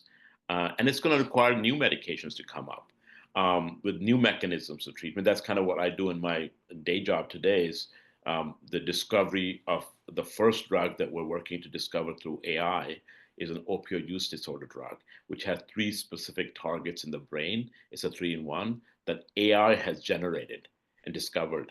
And then we translated that into actual medication on the ground in a lab, and we tested it in mice, and we've gotten phenomenal results. Looking forward to seeking the IND and going into clinical trials, human clinical trials this year, by the end of this year. So this is the kind of innovation. And the next in line is a novel drug for stimulant use disorders. There exists no drug therapeutic drug for stimulant use disorders today, like for cocaine and methamphetamine. These are the areas that we're going to need to invest and think about in the future. Thirdly, we have to continue to make trafficking and production so expensive that is to the bad guys not worth the cost. So, I remain cautiously optimistic that we could be intellectual about this. We not lose in the current administration the knowledge gained about the supply cycle that occurs from getting the precursors from China, which there's a lot of progress had been made, to Mexico, where the manufacturing happens, and then manufacturing gets trafficked into the United States. It's important to go after the profits. It's important to continue to impose sanctions on bad actors, as well as seize the illicit drugs. But by the time we're seizing illicit drugs, please understand, that's like almost the last piece of the supply chain. The traffickers and manufacturers, they account for that already in their business model. So it's not the smartest thing to do, just to just pounce on, like we seize so many drugs. I used to get a report every week. That's not sufficient. It's necessary, but it's not sufficient. And so it's important to go after other aspects as well. And then lastly, one of the most important aspects is continuing to focus on prevention, education, awareness, as well as the importance of the whole idea behind breaking the stigma of this. It's critical that we do that as well. I may have, sorry about this. See. So the question is, what can you do? This is about my last slide. Well, first, we can utilize the opioid industry documents archive to focus on outcomes. Process is important, but really think about outcomes, which is saving lives. It's a very important policy endpoint. Secondly, demanding accountability and rewarding results. I've talked about technology and innovation and why it's so important to think about that part in terms of getting results. There's a lot of role for technology, both in the public health and public safety side, and that one must be something that we embrace and we implement. And lastly, understand that public health and public safety are two sides of the same coin. We've spent a lot of time, oftentimes, arguing, or oftentimes the media loves to pit public health against public safety and vice versa as two sides that are totally opposite of each other. That is just not true. I think it's important for us to, one of the reasons we've had this success is to consider both sides and understand that common sense, cost-effective, evidence-based policy priorities must be focused on both. And with that, let me end. Thank you for this opportunity, and I'll turn it back over to you, Corey. Great. Thank you so much, Dr. Gupta. That was really informative and helpful, and I'm sure has generated a lot of questions for folks. So I would again remind folks, if you have questions, either for Dr. Gupta or for Ashton, who is going to be speaking next, please put them in the Q&A now, and we'll direct them to the presenters after Ashton's presentation. But I want to introduce Ashton now, another great panelist.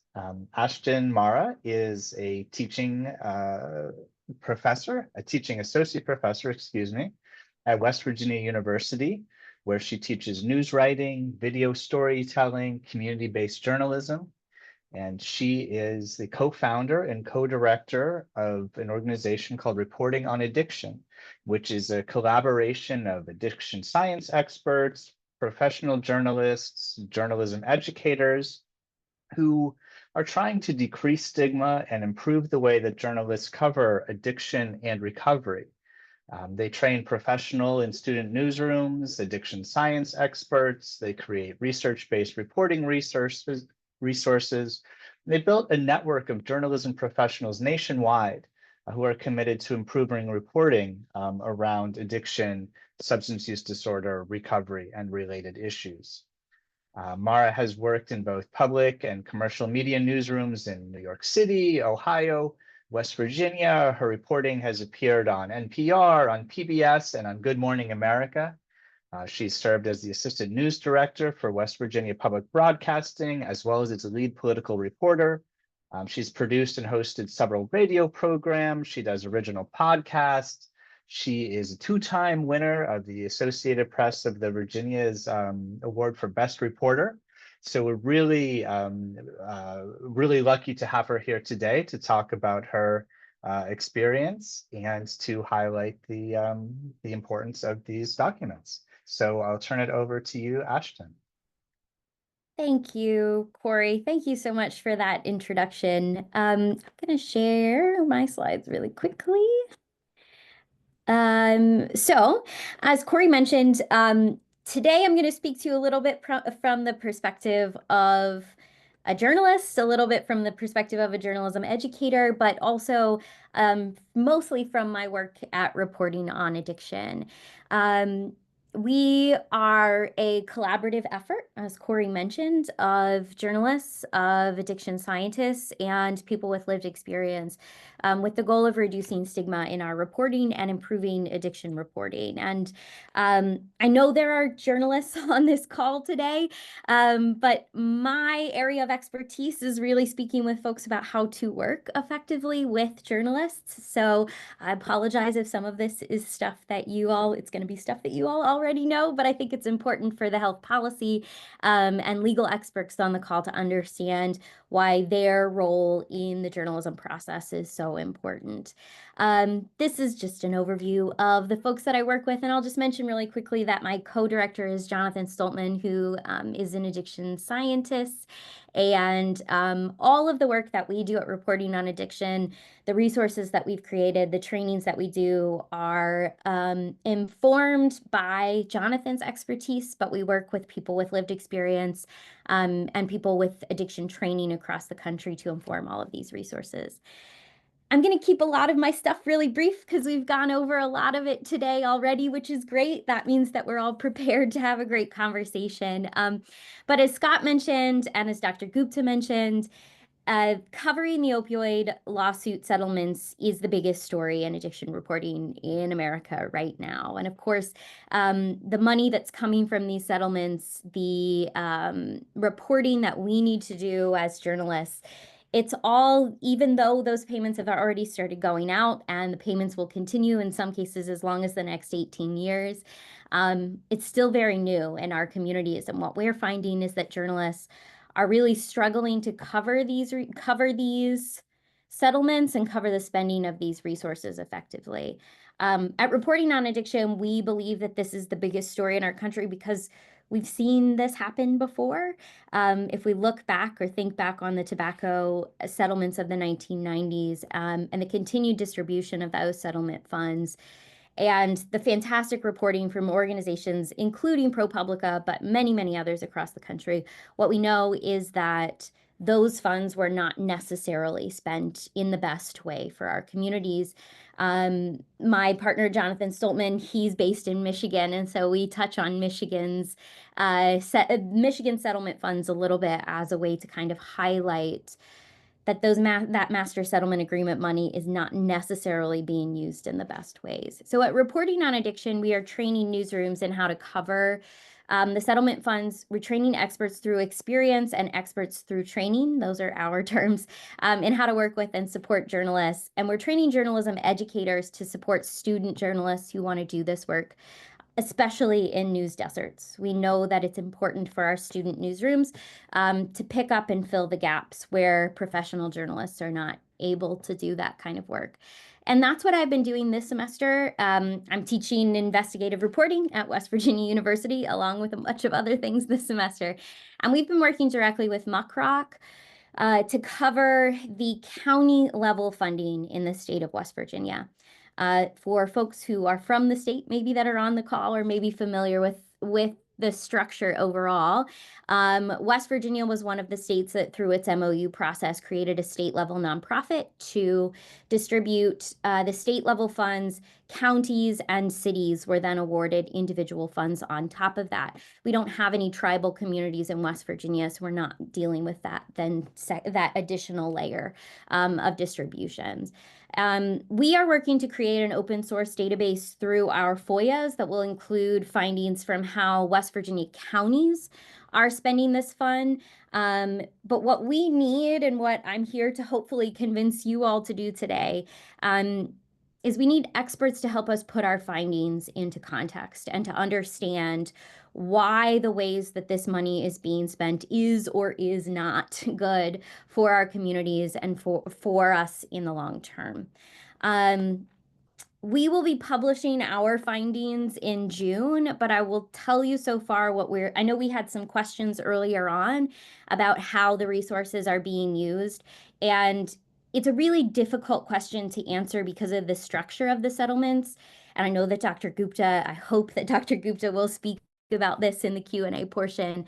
But each layer of the settlement funds are within full control of those governments. So the state of West Virginia has control of state level funding. Counties, each of West Virginia's 55 counties have control over their funding. And then additionally, we have cities within the state who have funding of their own. And what we're finding is that there is varying levels of accountability at every layer of that structure. And the nonprofit organization that's running the state level, the West Virginia First Foundation, is being transparent. They have a really rigorous application process and accountability process. But what we're finding at the county level is that's not the case. That in many instances, in most instances, county commissioners, which in the state of West Virginia are 3 people who are elected to the position within each county, are largely just hearing people's requests during the public portion of a meeting and taking a vote then and there. Few counties, we have 1 county in particular that's creating an advisory board, and 3 more that have told us that they're interested in doing that. But in terms of accountability, at least at the county level, we're not seeing that happening very much. And it's almost impossible for us to then speak generally about what's happening at the county level across the country. Because again, every county has the ability to make their own decisions. So that's why I think when we talk about the national level settlements, it's so difficult for journalists to cover this topic, because at every single layer in every single state, county, and city and tribal community, everything is kind of on its own and done in its own way. So it's an incredibly difficult topic to cover because of that. And that's why we need experts in this area to be a part of the journalism and be willing to speak with journalists and help them understand and put their findings into context. When we train journalists and student journalists on how to cover this topic, we are, again, like I said, we're at the very beginning points in most communities of doing this type of coverage, of tracking the money from these settlements. And so we're just kind of starting them with questions. Like, these are questions you should be asking. These are questions you should be asking of government officials, and these are questions you should be asking of experts in your communities. I want to point out really quickly, though, that from reporting on addictions perspectives, again, we use this language, experts through experience and experts through training, that both points of view are so incredibly important to this type of work. Clinicians, scientists, researchers, academics, they are incredibly helpful experts to help us understand, especially long-term impacts of some of the things we're seeing in these documents, in this reporting. But people with lived experience also have to be a part of the stories that we are telling. They have the direct knowledge and direct understanding of how these things have impacted them and will impact these communities in the long term. So again, for the experts in the room, I want to talk very quickly, I'm trying to be quick on time, about how you can help do this part of the reporting. And reporting on addiction is very big on calling in versus calling out. So recognizing that journalists, especially in our communities, are not experts in this space, and it doesn't help to point out and only point out and only be critical of their work. It is much better, and you are going to do much more good for the communities that you live in if you try to educate them on the topic. What we know, and Scott's work is incredible, and I don't mean this to be critical of Scott or anyone else in the national media, because there are so many national publications that are doing fantastic work in the space. But what we know is that trust is higher in our local news organizations. When you see your 5 o'clock evening anchor at the grocery store, or the newspaper reporter at your kids' softball game, you are much more likely to trust in those folks. And so the Knight Foundation puts out this annual State of Public Trust in Local News report, and it still holds true. And I point that out to say that as experts, sometimes we are holding out for the Washington Post or the New York Times to give us a call. And if you only have so much time in your day to talk to those folks, we know that those can have a great impact. But if you're someone who's holding out to talk to a journalist, please consider talking to those local reporters as well, because they have a huge impact on what's happening in your communities. But I also run into plenty of experts who think that, like, oh, it's not me, I'm not in charge, so I'm not the person. But I promise you, if you have a master's degree, if you have a PhD, you are absolutely an expert in the eyes of a journalist. If you've been doing this work for 5 years, 10 years, 15 years, you are absolutely an expert in the eyes of a journalist. And you are valuable sources for local, regional, and national news. Journalists are working to serve their communities, but oftentimes not having access to the right people or having a lack of training in this space can result in the type of stories that Dr. Gupta was talking about, stories that include stigma, that lead to discrimination, and create tension in our communities instead of pointing them toward solutions. And we need experts' help to do that. But we know that it's difficult. We know that there's not many folks helping you talk to journalists and training you how to do this work. And we know that many of you have so much demand on your time already. But I think the biggest thing that you can do is come to journalists with the documents. Journalists love documents, introducing them to these materials. And also, if you see a gap in reporting, collecting and having available documents that support your argument about why this coverage needs to happen in your community can especially help turn their eye toward this work. I think we had a question earlier about how the documents can be used if the biggest kind of low-hanging fruit has already been covered, or the shiny thing has already been covered. But there are always new young journalists coming into this field, or new people who are new to this topic that need understanding and they need the background. And so these documents are incredibly useful for helping get a journalist up to speed so that they can cover the things that are happening in their communities today. I'm working with young journalists right now who are trying to report on Wyoming County, West Virginia, which was one of the counties that had the highest overdose death rates in the country per capita. And they are, they were in elementary school 15 years ago when this topic was really being covered by journalists like Scott and like Eric Eyre at the Gazette-Mail. And so they don't have that background knowledge that we just assume most people have. And the documents can really, really help bring newer journalists who you're trying to get to cover this topic, bring them up to speed. I know that we are at time, so I'm just going to move through this really quickly, but at Reporting on Addiction, we do have resources. If you are an expert who wants to work with journalists, but maybe you've been burned by journalists in the past, we have a lot of useful ways, and we conduct trainings on how to improve those relationships and focus on keeping your interviews concise, understanding what journalists are looking for, and what it is that they are understanding what's going on the other side of maybe the microphone or the TV video camera or whatever it is, so you can better prepare yourself for those processes. I just want to, I'm going to leave it there. But if anybody in the room has specific questions about working with journalists, I'd be more than happy to answer those. And I have a few resources that I can share and point you all to. So Corey, in the interest of time, I think I'm going to throw it back over to you so we can start on questions. Great. Thanks so much, Ashton. That was a great overview, and it sounds like a really interesting project.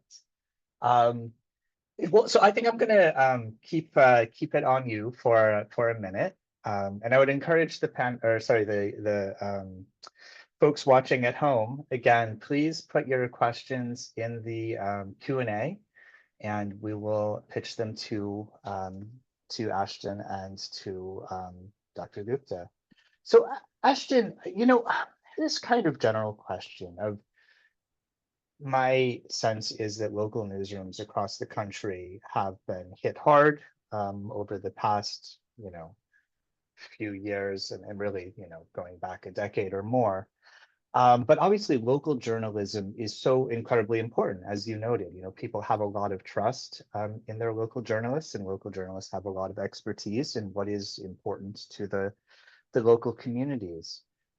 In that context, how, if I'm, a local reporter or working for a state public broadcasting or something, how can the OIDA document repository help guide my my work, right? Do you have any specific thoughts or examples or suggestions for how I might use this document as a starting point or help it inform my reporting? Yeah, absolutely. As I've looked through the documents, and obviously not all of the documents because there's 5 million of them, but one thing that I've found incredibly helpful and intend to start using with my students and other journalists as I advise them on this reporting in the future is the timeline. The timeline in particular, and it has so many documents and links embedded within it, but I'm running into journalists in small rural communities in particular. I'm in West Virginia, and so we have a focus on Appalachian newsrooms and supporting them. But journalists who've, been at their local newspaper for 20 years and they watched this happen to their community, but they're the only person in the newsroom. Like, I can't tell you how many newsrooms I've run into where it's like 3 people run the whole newspaper. And so at the time that they were covering the increase of overdose deaths that their communities were facing, they were focused on the immediate and what is happening right now. And what's unfortunate in most communities, small rural places like that, is the journalists have to rely on the person that will answer the phone. And at the end of the day, the person who will answer the phone is the chief of police and the sheriff and the mayor, who could come from anywhere, right? The mayor does not have to have any set of, they're elected by the people. And so their areas of expertise could be vast. And so what we find is through that experience of the crisis and reporting on that crisis, they relied so heavily on the perspectives of law enforcement, of first responders, of community leaders. And it's not that those opinions and those perspectives are not valid, but it's that they do not have the training or the context of necessarily understanding addiction as a disease and how we treat disease in communities. And so I think the documents can help, even though it seems like, oh, we're all past this, still for those reporters today who do not have or have not had the opportunity to build up their expertise on this reporting outside of their immediate experience and emergency coverage. It can help them shift the context of understanding of these stories, can help them understand the problem outside of their community more deeply and inside of their community in the context of what happened nationally, and then hold those public officials accountable. And we keep coming back to this, and it's not what the documents are about, but hold their public officials accountable for the spending of the settlement funds that are the result of this crisis that we experienced as a nation. And although, as Dr. Gupta said, getting better, but are continuing to experience. So I think that's what the documents can do. It can help make the current reporting richer and deeper and more contextual, because many local journalists didn't have the ability or the time to take a step back and say, okay, what's happening here? Thanks. No, that is, yeah, no, I mean, that is, I think, a really great answer. And I think that, that lamppost effect is was prevalent in the earlier reporting and still is, right? So I would say I really appreciate the effort that your group is making to try to identify experts and to, and have a broad group of experts, both, people in the medical professions, people with public health degrees, but also experts in the community. If you have had experience with, addiction in your family, you may be an expert. So I think that's fantastic. Dr. Gupta, I want to switch to you, and again, a kind of a broad question to start with. So, I mean, you have been a leader at the national level, at the local level, at the state level. From your experience, how can the root causes of opioid-related harm, including but not limited to information contained in the OIDA document repository, be better communicated to the larger public, particularly by government officials? So how can we promote, storytelling and policymaking that's informed by facts, as opposed to, sometimes false or misinformed narrative? I know it's kind of a broad question, but hopefully you understand kind of what I'm trying to get at there. Yeah, thank you, Corey, for that question. Look, I've seen, as pretty much Ashton mentioned, that it's very important, and what happens at the local level is often different than even at the state and the federal level. So we kind of have to engage all participants at the same time, and that involves sort of speaking truth to the people, and sometimes that's not comfortable. And I'll give you some examples. I mean, look, one of the reasons that you see a lot of when we talk about today's conversation and environment, the larger environment, being here around DC area, a lot of people feel like, yes, I'm being heard. It's going to be really important for us to continue that engagement in a way that's A, not toxic, but B, more informative and real. So, part of the thing is when I've traveled across the country and met with, moms who've lost a child, or families who've lost, there's a mom lost 3 children in different time frames to the same epidemic. The question they often ask, looking at you in the eye, is, what could I have done differently? And they're not necessarily looking for sympathy. They're looking to be sort of getting ready to, what can I do to help solve this problem?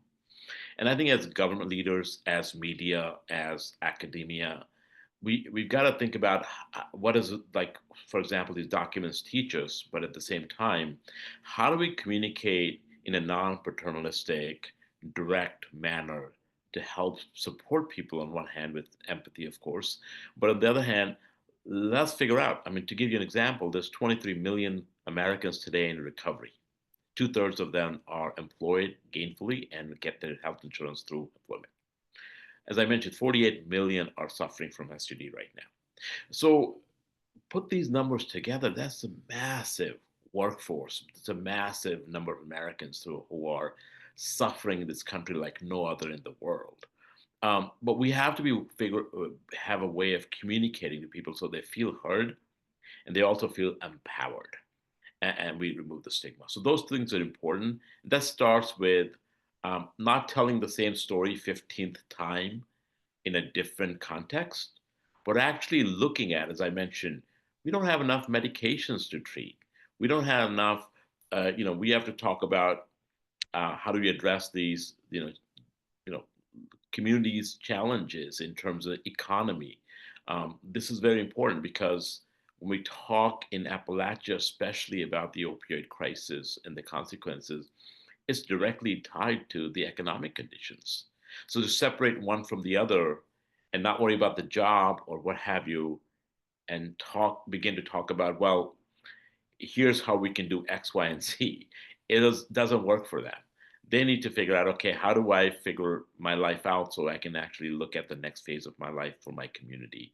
So those are some of the things that we have to really, back to what Ashton said, we have to, roll up our sleeves, both as public media as well as government, and get in the communities and actually learn their stories, and then develop a broad sense of how do we communicate that to the country.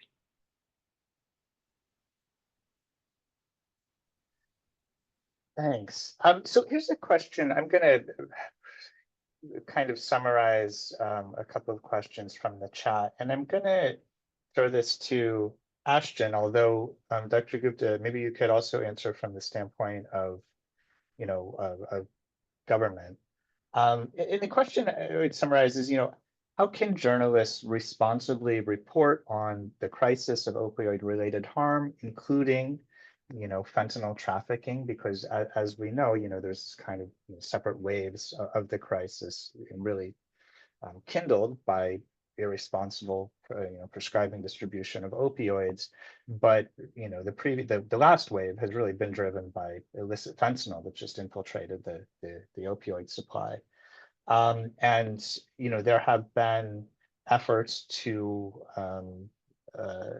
use that fact to advance preferred policy goals that might be preferred by certain individuals that may not match with the facts. So the question is, how can journalists and public officials avoid reinforcing, harmful, often racialized narratives that can, fuel harmful and, policies that not only might harm individuals and groups, but don't really do very much, if anything, to actually address the root causes of the problem. I may have made more of a hash of the question. It was, but again, I feel like maybe hopefully you get the sense of what's being asked there. I think so. I mean, what I would say is that we already know what the problems are. Like we just already know.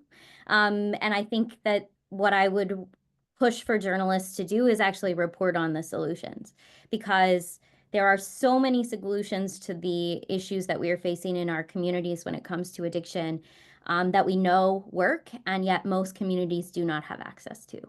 And so if we know that harm reduction services work, then why is it that there are no harm reduction programs in the state of West Virginia? If we know that there are medications for substance use disorders that work, then why are they so difficult to access in our communities? And so while I think that stories about the drug supply and drug trafficking issues and all of those are incredibly important reporting to do, I think that those are not the stories that 95% of journalists are going to do. Journalists at the regional, state, local level, they're not going to take on those stories. The stories they should be taking on, stories that help shift stigma in our communities, that help shift understanding of the problem, and that can hopefully shift policymaking decisions at the state and local level, are stories about the solutions that we know exist and yet we do not have access to, and asking the question, why? Why doesn't my community have access to this thing? Why do we not have access to treatment centers? Why do we not have access to and now we have all of these resources that our policymakers are supposed to be spending. So why are we not spending them on what the research proves can make a significant difference in our towns, in our counties, in our states?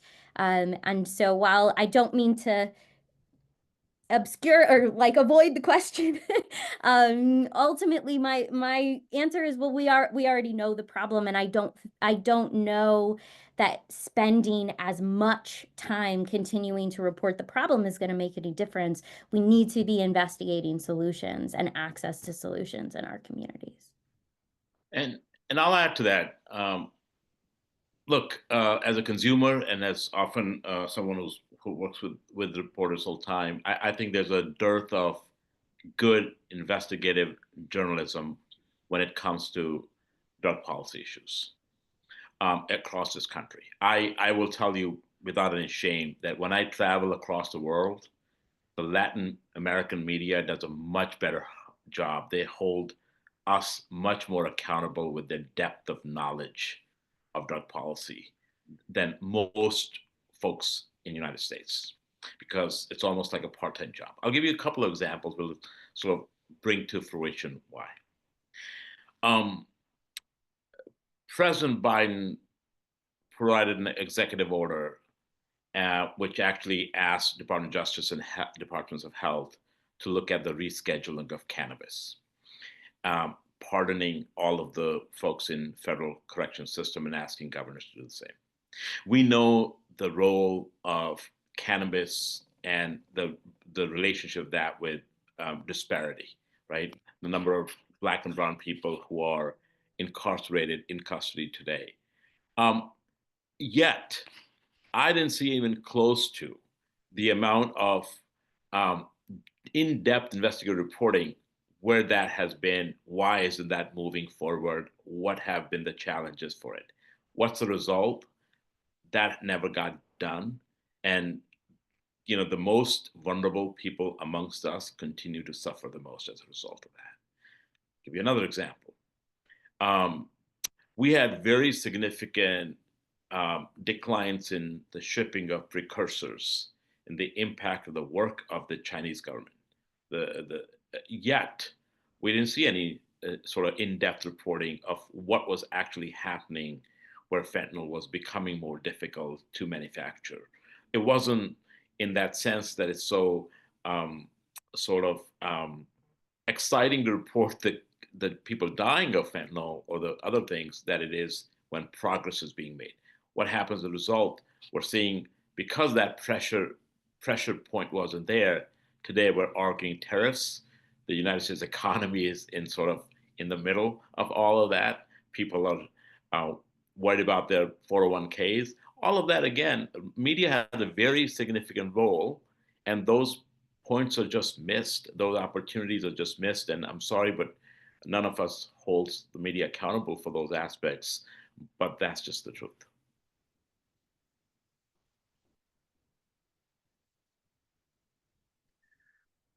Yeah, thank you. Yeah, I mean, I would say,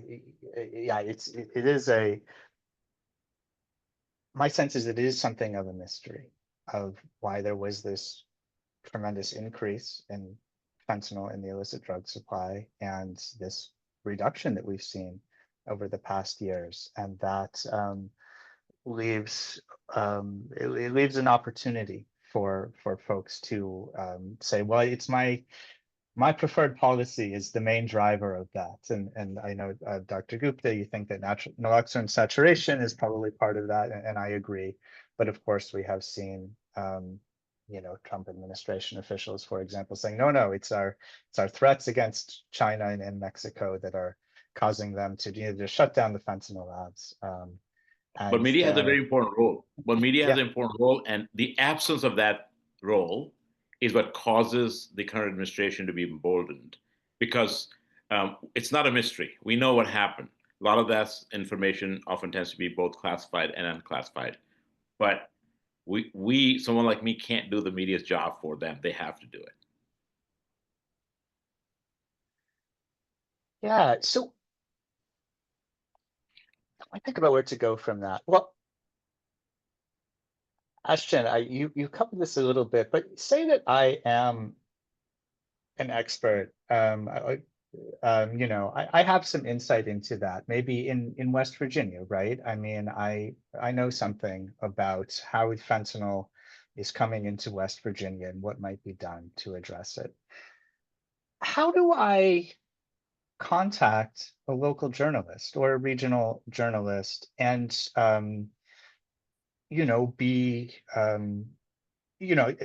get their attention, convince them that I do have something interesting, and also, are there assurances that can be offered say I have something, I'm, not suggesting that, folks have, highly classified, DEA information or something, but something that they might not want their name associated with.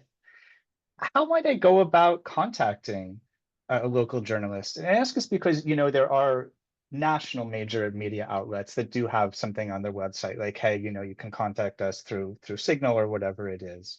But say that I know something about a more local problem. What is the best way for me to find out who I should get in touch with in local journalism and actually go about doing that? Yeah. I think that there are, the thing about being a journalist is most of us are trying to put our contact information out there as much as possible.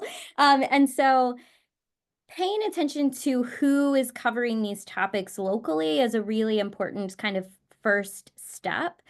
Finding their information is usually as easy as a Google search, because most are keeping it, and most even today are putting within their like signature lines of their stories or in their social media encrypted ways that you can get in touch with them as well. But their email addresses, DMing them on social media, all of those things are really easy ways to start. But the things that we try to recommend in terms of actually getting a journalist's attention, are things that may seem pretty straightforward and obvious, but sometimes we overlook. And my number one recommendation is always to first pay attention to what the media outlet is covering currently, especially at a local newsroom. If election day is in 5 days, and you send me a pitch that you would like to talk to me about or ask me to cover a certain story in my community, that's just not going to happen. The same with, if we had devastating flooding in southern West Virginia earlier this year, and it was an all hands on deck kind of scenario. So the first kind of number one tip is pay attention to what the news outlet is doing first, so that you can time yourself accordingly. I always recommend that you not just talk about why you think the story or what's missing maybe from a reporter or a news outlet's coverage is important, but why it's important for their audience. Why does my community care about this thing, and how will it impact them directly? If you make it not about me, but about the people that I'm trying to serve as a journalist, 9 times out of 10, they are much, much more interested in what you have to say, especially if you explain how you can help support them in getting that kind of story to fruition or getting it done. And then the last thing I would say, kind of the last recommendation that we give to especially experts in this space who are interested in working with journalists, is it's really important to try to build a relationship with that individual, with that journalist, so that you are not necessarily just a one-off, like, I'm going to help you with this story right now, but build yourself into their lives as a person that they can come back to over and over again with expertise in this space. And sometimes in the initial interaction, that looks like maybe including your bio and some contact information, that if this particular pitch is not good for you right now, you could come back to me later, or inviting them to get a cup of coffee, or those sort of things. If you put relationship building at the center of your interactions, they might not be willing to do this thing for you right at this moment, but the news is every day. Every day I'm going to have a story. And the other thing that is helpful when you situate yourself that way is when a crisis does occur, they already have a person saved in their inbox or in their phone that they know they can come to comment on that thing, rather than just focusing on the police chief or the politicians. I mean, I don't know that we mentioned this, but I covered Dr. Gupta. I was a journalist who covered him through several crises in West Virginia, as the state public health officer in his work at the Kanawha Charleston Health Department. And I will say that he was a person that I knew I could rely on, that there were not always times that he was going to be able to tell me the thing that I needed to know, but he was always willing to say, I can't tell you that right now, but I'll talk to you about it later when things, when after the governor makes an announcement or whatever it is. But then was also always willing to be an expert voice that helped put these scenarios into a larger context for our communities. And so even though it's been years since I've been a journalist and he's been working in West Virginia, I still regard him as somebody that I today think I could rely on. Like, I'm pretty sure I could call him and say, hey, we're working on this story. We need an expert voice. Would you be willing to talk about it? And I could trust that if he cannot help me in that moment, he would help me point me to other people that could, or help me point me to the documents that I needed to see, or the Senate confirmation hearing that I needed to watch, right? And so those relationships are so important. And so approaching that journalist initially from a place of building a long-term relationship can go a really long way. Thank you for that. Thanks. So, see, I think that we might just have one more question. So I'm going to, again, try to squish a couple of the queries that we've gotten together and turn them into one at least semi-coherent question. And, it's about, given what you know about the document archive and other sources of data, so I'm just gonna make this a two-pointer. One, what do you think are the most important but unrealized policy actions that can and should be taken at whatever level you want, national, state, local, based on those data? And so in the second related one is, particular types of stories or lines of inquiry that you think could be informed by the document archive, other sources of data that are underexplored, underreported on. So the first one is a little more pitched towards Dr. Gupta and the second one more towards Ashton, but please feel free to kind of answer both of them. And I think that the addendum, or the sub-question to both of them is, what other resources or things are needed to make those things happen? Okay, so thank you. So, okay, I'll go first, and then I'm sure the second question definitely Ashton and can mention more about both of these. So let me first talk about from a policy action standpoint. Look, there's a lot of things, right? So the most immediate piece is learning from the documents for currently as well as for the future. Part of that learning is, of course, we have between 60 and 80 billion dollars at different times across communities. I do believe, and I agree with Ashton, that the West Virginia Forest Foundation is doing an amazing work because there's some responsible leadership of that. And they're looking at it very carefully. We cannot expect at every level, at every county level, and every aspect to have the most evidence-based available knowledge available to them, but it's our job to utilize the documents and other aspects of sort of literature and evidence to share with them. So it's going to be important to create informed shared decision making when we're talking about these dollars being invested into the future. For instance, some of would be, do billboards help the same as investment into the new drug for the future of people who are suffering from addiction? Those are decisions that communities have to make at a local level, but it'll be helpful if they're informed by evidence and data. And most communities want to do the right thing. Same way, how do you spend the money, some now, medium term outlook and long term outlook? How do you split that those dollars up that way? So I think the documents can help a lot. For instance, a lot of the abatement plans we have written up are part of the documents and can be pulled up to have those discussions as well.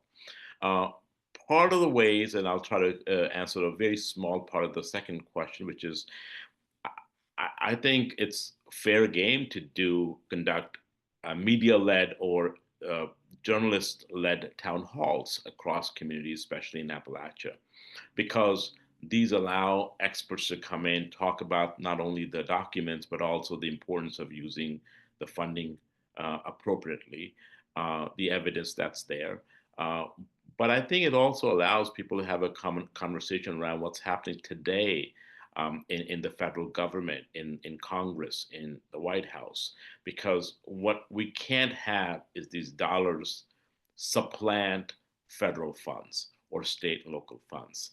They need to supplement, not supplant those resources. So it's a conversations that we must have in the communities in the form of, I hope, town halls, and the archive documents become a driving force to have those conversations. The budget considerations on the Hill right now become a driving force, and a lot of the journalists could become sort of the backbone of helping hold these conversations, becoming moderators, being organized, because we need to have a conversation. Too many lives depend on this.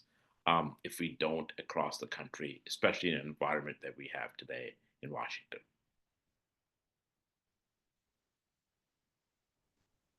Oh, I hate to even add any more to that because that was so eloquent. I think I mean, I agree with a lot of what Dr. Gupta is saying. I think the documents, especially the informing abatement plan, all of that, those are so important. Maybe I'll give some advice for folks who know the documents really well or know some of the documents really well and are like, why aren't journalists using these? Part of it is understanding, and I hate to make excuses for anyone, and that's not where I'm coming from, but part of it is understanding the pressures of what it's like to work in a newsroom. And if you email me a website and say, hey, there are 5 million documents available to you on this website to really improve your reporting, I'm going to say, awesome, cool, thanks so much, and never look at it again. And so I think that while it is an incredible, vast resource, what can be done to improve the reporting with these documents is for people to point to the very specific, very important ones and say, these are the handful, or this is the document that you should be using to inform this work. Because as much as it is our own faults as journalists that we are not using these resources fully, it also sometimes has to be spelled out for us a little bit because, I worked in a local newsroom where I got in at 9 a.m. and I needed to have 6 stories done by 4. And you just kind of have to understand the pressures of the job. And so while I agree with everything that Dr. Gupta says, for folks who want to help move journalists in that direction, pointing them to specific documents and helping them understand the context and the importance of that in today's political climate can make a significant difference, I think, in this reporting. Great. Well, I think I would love to talk with both of you for another hour, but I think that we need to end it there, and I think that is a great place to end it. So thank you, both of you, for coming out, for this great information, and for allowing me to attempt to moderate. And I'm going to turn it back over to Dr. Alexander. Great. Well, thank you so much. I want to thank all of you for your participation in today's symposium, and to remind you that later this week we will host sessions devoted to information science and histories and stories of the opioid crisis. Please do not hesitate to get in touch if we can be helpful in supporting your engagement with the archive. Our team is shovel ready, I can promise you, to support you as you engage further with the collections. And I couldn't agree more with you, Ashton, that we simply can't expect people to come to 5 million documents and try to turn over every rock in the field. Although we're available at any time, we will also be holding office hours on Tuesday, May 20th as a follow-up to this event, where we'll be available to field questions and assist you in learning more about how to maximize the value and the impact of this remarkable collection. As we go forward, we will continue to ensure that OIDA serves as a trusted source of information to help people understand the U.S. opioid crisis.